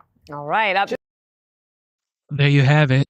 The 5 always interesting to watch and analyze for sure. Look, so much to talk about. So much. All right, the 5 more conversation. Here we go. Democrat whisperer is sounding the alarm for his party's future. Barack Obama is whipping the Democrats back into shape and doing so from the comfort of a private closed press fundraiser. The former president telling donors, quote, I think it's going to require a little bit less navel gazing and a little less whining and being in fetal positions. And it's going to require Democrats to just toughen up. And Obama isn't the only power player issuing Democrats a warning. Billionaire Mark Cuban is urging candidates to focus on policy instead of just being an alternative to Trump. Listen. It's just Trump sucks. That's the underlying, thought of everything the Democrats do. Trump sucks. Trump says, the sky is blue. Trump sucks. You can't, that's not the way to win. It's just not, because it's not about Trump. It's about the people of the United States of America and what's good for them. Jesse, an amazing and a totally accurate point. So where was that during the election? Not that we missed it. Yeah. I mean, he said that for years. I have an idea for Democrats. So usually if you want to get attention, you need to create conflict because that's what the media does. We just air conflict. And if there's no conflict, we won't give it any attention. So how do you create conflict without going after Donald Trump? Here are some suggestions. You go after Trump cabinet secretaries, all right? And you make issues out of what they're doing. Or you go after other Democrats. Let the primaries start now. Go after Newsom or, go after Fetterman. Go after somebody. The media will gobble that up. Or you go after some foreign leader. Take an axe to Chi or go after the cartels or something. Get yourself banned from travel somewhere, okay? And then go after some CEO. Go after some big fat cat CEO that's just like hurting his workers and just running up prices. Go after that guy. And then you go on Rogan and you laugh at yourself. That is the recipe for getting attention without going after Donald Trump. Because every time you clash with Trump, you lose, and you look like you don't care about the rest of the American people. And we've talked a lot about how the Democrats are trying to find the answer to Trump. They're trying to find the analog to him. But part of Obama's comments, too, he said, stop looking for the quick fix. Stop looking for the Messiah. You have a great candidates running races right now. Just focus on what you have in front of you. Yeah, but the thing is, I mean, if you listen to Obama and you look at these inorganic protests, they say you have to have courage, rally, act, resist, but they don't. For what? What is the actual issue? When Trump owns every issue 80-20 by almost every metric, from the economy to crime to immigration, where are you? The high ground maneuver of common sense has relegated it into more extreme measures. Ask Obama, okay, where do I apply this courage? What space do I park it in? Should I double down on trans dudes in women's sports? Should I back the attacks on ICE? Should I show courage on those things? No, it won't work. As for Mark Cuban, I don't know why he doesn't apply the same mentality that he uses on Shark Tank with Democrats. Because that was what was great about Trump, is that, he forced the party to react to him. And it's like Cuban just like just dropped his whole common sense when it came to the Democratic Party. He should imagine the Democratic Party showing up in Shark Tank, hello, sharks, I want 100% investment. And they have to describe it. Well, we hid a decrepit president who was brain dead, replaced him without a primary with a day drunk and a goofball. We think dudes can be moms. We think borders are stupid and criminals are misunderstood. We hate men unless they're in skirts. We love women until they have kids. We can divide a country by race, gender, and politics. And, if you're looking for riots or if you're looking for looting, we're the people. And then, right then, Cuban would say, I'm out. But that's exactly what the Democratic Party is. But somehow he didn't say this stuff. He was always equivocating on every issue. So, Dana, maybe this is why the Democrat Party has a 35% approval rate right Well, now. I felt, first of all, anytime President Obama speaks or Michelle Obama speaks, it's going to get headlines. Okay, so he's at an event and it's open press. So he gives a message that's like any of us could say, yeah, toughen up. It's not really great advice. It reminds me of when Biden and Harris told Putin not to invade Ukraine. They said, don't. They said, if you're thinking of crossing the border illegally, don't. And none of that mattered. The other messages that the Democrats have received lately are not only just get tough, curse more, make a stupid video, or get shot. That was the advice last week. That would be one way to toughen up, I suppose. But the one thing that you mentioned, how Trump made the party react to him. What Democrat right now is making other fellow Democrats do that? It's only Mamdani. And why? Because he's not out there every day saying, Trump sucks, Trump sucks. He's saying, I'm going to freeze your rent. Now, that's insane, but he has some sort of a policy idea. All of these guys, the reason Mark Cuban, I think, is frustrated is because there's a frustration and a hatred of Trump. And if they just channeled that into something like, here's our opportunity program for America, 1, 2, 3, whatever it might be, but they don't do that. And every president leads to the next one, right? So Clinton paved the way for Bush, Bush paved the way for Obama. Obama paved the way for Trump 1.0. And his vice president ended up paving the way for Trump 2.0. So if I were Democrats, I'd be trying to maybe look to the future and figure out a way to deal with the Mamdani problem because it's only going to grow. We're going to get a Trump 3.0. Yeah, baby. So, Harold, the latest Harris-Harvard poll that we were talking about that reflected that 35%, the majority of respondents claim that the Democrat Party was, quote, out of touch, woke, and weak. Do you agree? No, I don't. So just remind you, in 2000, I said this last week, I think, 2013, the beginning of President Obama's second term, Jeb Bush was the front runner to be the nominee in 2016, and Donald Trump emerged out of and had the message in the agenda. In 2021, the first year of Joe Biden's administration, President Trump's popularity rating took a little bit of a hit because of some things that happened in the beginning of the year, and he reemerged. So I understand where we're going, but I look at it this way. I take Mark Cuban at his word. We do need new ideas. You're right. He should approach it the way he does on that show. Yeah. We did innovation in our approaches. Plans for the future, actionable plans for the future. We should be willing, as we spell out these ideas, to give Trump credit where credit is due. What he's done on the border has shown us that had we changed our mind and been able to change Ms. Harris's mind or Mr. Biden's mind about what they should have been doing, we might have had a different outcome. The same is true with what we did in Iran. I think helping to eliminate or obliterate or set back their nuclear program was a good thing. But Democrats, get out and point to Mr. Trump. You said that over the last 4 years, DEI had ruined our military. For 24 years, they've been planning, figuring out ways to go after those mountains, and they did it, even with DEI. Say to the president, you are right. We welcome you in wanting to send arms and munitions to continue the things that Dems and Republicans have done for Mr. Zelensky. But say, why wait 50 days? There's no need to wait 50 days to let Russia come around. Put the hammer down on them even sooner. I'd invite the housing secretary to my district if I were in Congress, saying, you know what? I've identified 3 areas that the federal government owns and the city owns and the state owns. We can do affordable housing here. Let's figure out how we reduce the regulations to make that happen. I'd say to those who the president wants to make no taxes on tips, if you're a teacher or a nurse and you earn $85,000 a year and there's someone in your area that earns $85,000 a year mainly on tips, why should they get the tax break and you don't? Democrats introduce legislation to cure that. That's what Cuban should be saying, and I think what he's trying to say. But I don't disagree with you about what President Obama said. Saying that in the confines of a billionaire's home is very different than getting out and saying where people live, who are working every day to raise their kids, keep their neighborhoods safe, et cetera. I think that teachers should work for tips. No tax on overtime. Let me write that one No down. tax on tips. Nurses too? Yes. All right, guys. Mine do. Mine do. Biden's auto pen scandal gets worse. Dr. Fauci and others might be in serious trouble. Click here. Man, he ain't no deep serious trouble. Like, sometimes I just get tired of the rhetoric. Sometimes. It's like, sometimes. All right. Let's see if we could do one more or two more. All right, Powell.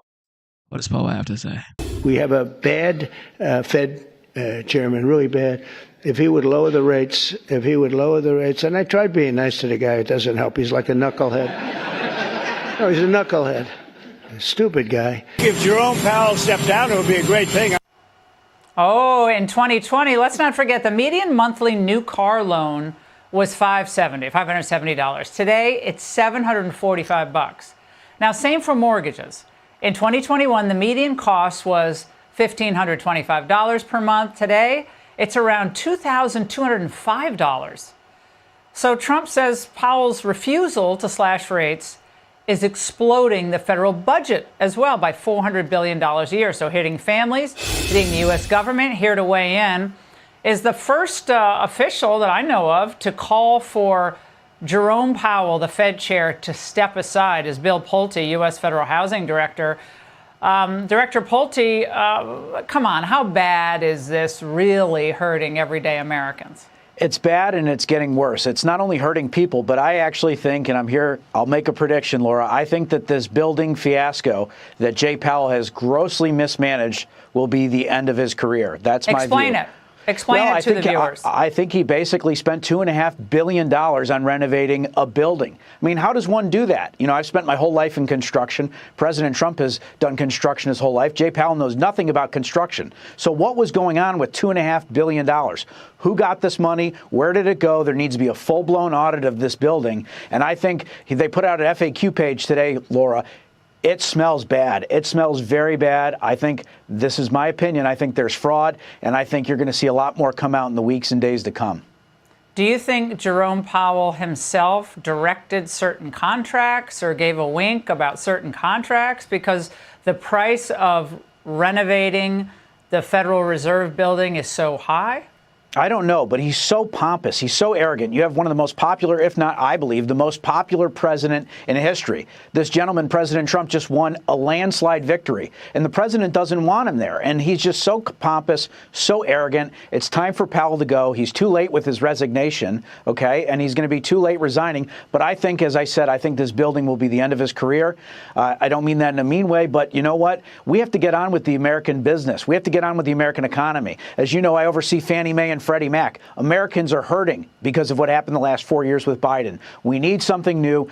Powell's got to go, and I'm hearing, you know, from a lot of people that he's thinking about leaving. So let's hope to God he does it and does it soon.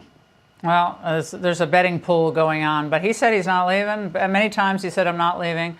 And at one point you thought, well, if he was even fired, which, you know, I think the president has the authority to fire him. Others disagree. But if he was fired, yeah, and I believe he's violated the National Capital Planning Act, which, you know, gives him for cause. This is just my view. So I think he's got all the legal rights in the world. That'll all be up to the president and his lawyers. But we'll see what happens. This building gets worse by the day, Laura. Well, Kevin Hassett is the director of the National Economic Council. Discuss this situation with the Federal Reserve. Watch. The Fed has a lot to answer for. And the bottom line is that there's a key statutory problem. It never envisioned by the people that voted for the construction of the Fed that we currently see that the Fed could print money and toss it around willy-nilly because they had to have the gold to do what they're doing. And they're unbounded right now.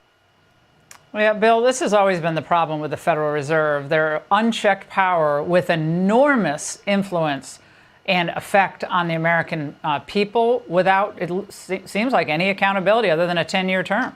Correct. And let me give you an example of what I believe is fraud by Jerome Powell. I believe Jerome Powell is committing fraud right now at the Fed with this building. Let me give you a real-time example, okay? We saw on his FAQ page that he released today that there are no, quote, VIP dining rooms, that there's no dining rooms, new dining rooms or renovated dining rooms or something along those lines. But instead they called them rooms for mealtime meetings. So they're saying that there's no dining rooms, but that there's rooms for mealtime meetings, and those ones are being renovated. This is the level, I believe, that there's deceit and fraud. We found it at Fannie Mae and Freddie Mac. I believe it's there at the Fed, and I believe that, as I said, this building will be the end of Jerome Powell's career. Well, Bill, we'll be watching. Well, his time is supposed to expire this year, so, I mean, he doesn't have long anyway. All right, back to Joe. Back to Joe. Back to Joe. A little bit of a surprise, former President Biden opening up about clemency and auto pen use in a new interview with the New York Times. The former president claims he made every decision as questions and probes continue to mount over his mental acuity while in office. Trey Gowdy is the host of Sunday Night in America. This has been raging for a while, and I imagine that Biden or his family thought you better get out there and explain it. Here's what he said on the clemency decision and who made them. I made every single one of those, and including the categories when we set this up to begin with. And so, but I understand why Trump would think that, because obviously I guess he doesn't focus much. Anyway, so yes, I made every decision. It goes on to say that Mr. Biden did not individually approve each name for the categorical pardons, and that is getting some attention. Trey, in your opinion, legally... Actually, correction. So, Jerome Powell's, his term is supposed, well, Jerome Powell is the Federal Reserve Chair. His term is supposed to expire in 2026 May. So May next year, that's when his term is supposed to expire. So that's a long time. That's about 1 year from now, maybe less, just a little less than a year. But just so I correct what I said, his term expires next year, May 2026. Are those pardons valid if the president verbally gave the okay? Yeah, I don't see any requirement in the Constitution that pardons be in writing. Obviously, it's better if it's in writing. Everything's better if it's in writing. But if you look at the strict text of the Constitution, the president's pardons are plenary. And if he wants to issue an oral pardon, I mean, the sub-question is some of these pardons are so awful, I would blame it on other people. I would blame my staff for literally clearing out death row. I wouldn't own that. And if he really believes in pardon so much, why did he wait until after the election to do it? From a legal standpoint, I don't think it has to be in writing. But guess what, Dana? Folks on the left were mad. In fact, Trump was indicted for possessing classified information in Florida, which he said he orally declassified. So if you can give an oral pardon, why can't you orally declassify information? So here's what the Times wrote up on that. Mr. Biden did not individually approve each name for the categorical pardons that applied to large numbers of people. Large numbers, Trey, I'll get to that in a moment here. Rather, after extensive discussion of different possible criteria, he signed off on the standards he wanted to be used. Rather than ask Mr. Biden to keep signing revised versions, his staff waited and then ran the final version through the auto pen, which they saw as a routine procedure. There were 1,500 people serving home confinement since the pandemic. There were 2,500 apparently who are nonviolent drug offenders. The auto pen is not illegal, but Republicans are they're asking the question, who was running the government? James Comer's in the middle of this, the Republican from Kentucky. Go ahead and listen to what he said. Watch. President Biden's White House position pleaded the Fifth Amendment. This is unprecedented, and I think that this adds more fuel to the fire that there was a cover-up. We'll move forward. We have several other witnesses that are going to come in for depositions and transcribed interviews. We will do everything in our ability to be transparent with the media, be transparent with the American people. So he said he's going to move forward. What do you think of the alleged cover-up? It's a legitimate lane of inquiry. I mean, just take Biden at his word. I approved all decisions except the ones I didn't approve. I mean, I'll summarize the New York Times story. I did all the ones except the ones my staff did. So, yes, it's a legitimate investigation. We spent 4 years trying to figure out whether Donald Trump colluded with Russia. Can we not spend 4 months figuring out if Joe Biden colluded with himself when it came to pardons or commutations or fill in the blank? Is that too much? Speaking of that, there was you had on last night Devin Nunes, and he basically was talking about that Russia collusion piece and what was going on at the time. And now we know Brennan is under an FBI investigation, the former CIA director. Here's Devin Nunes. He knew the CIA sent to Comey and to the FBI that the Russians and others knew that the Clinton campaign and the DNC were actively involved in stirring up a Russian controversy with Trump. That was real intelligence. It never made it to us. Everything was about Russia all the time, and it was all a bunch of nonsense. And hopefully now they'll be able to get to the bottom of this. And what's the next step in that process? They said that there's an investigation. Could this drag out for a while, or do you expect action sooner?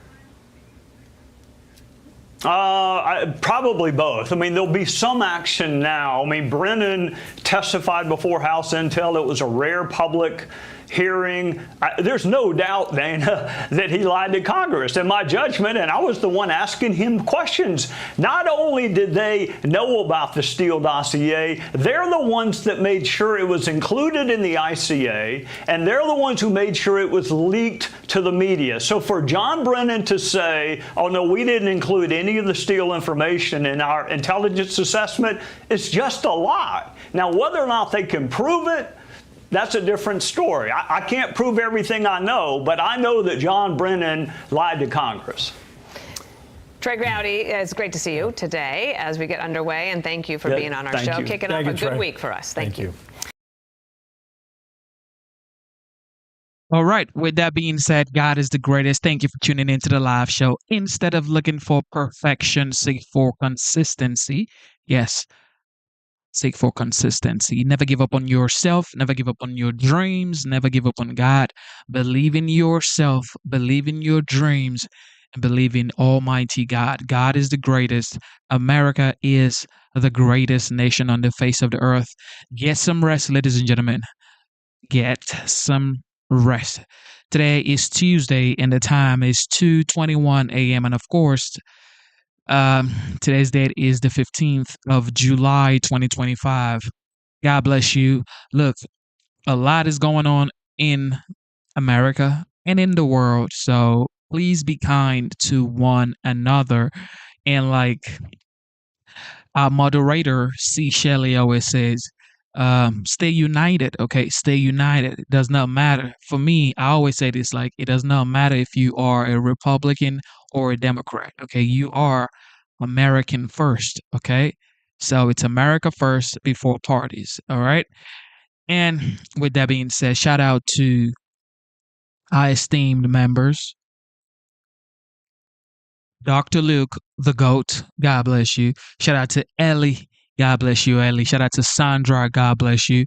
Shout out to Ringmaster. God bless you. Shout out to Ingram. God bless you. Thank you. Thank you. Thank you. Thank you. Thank you.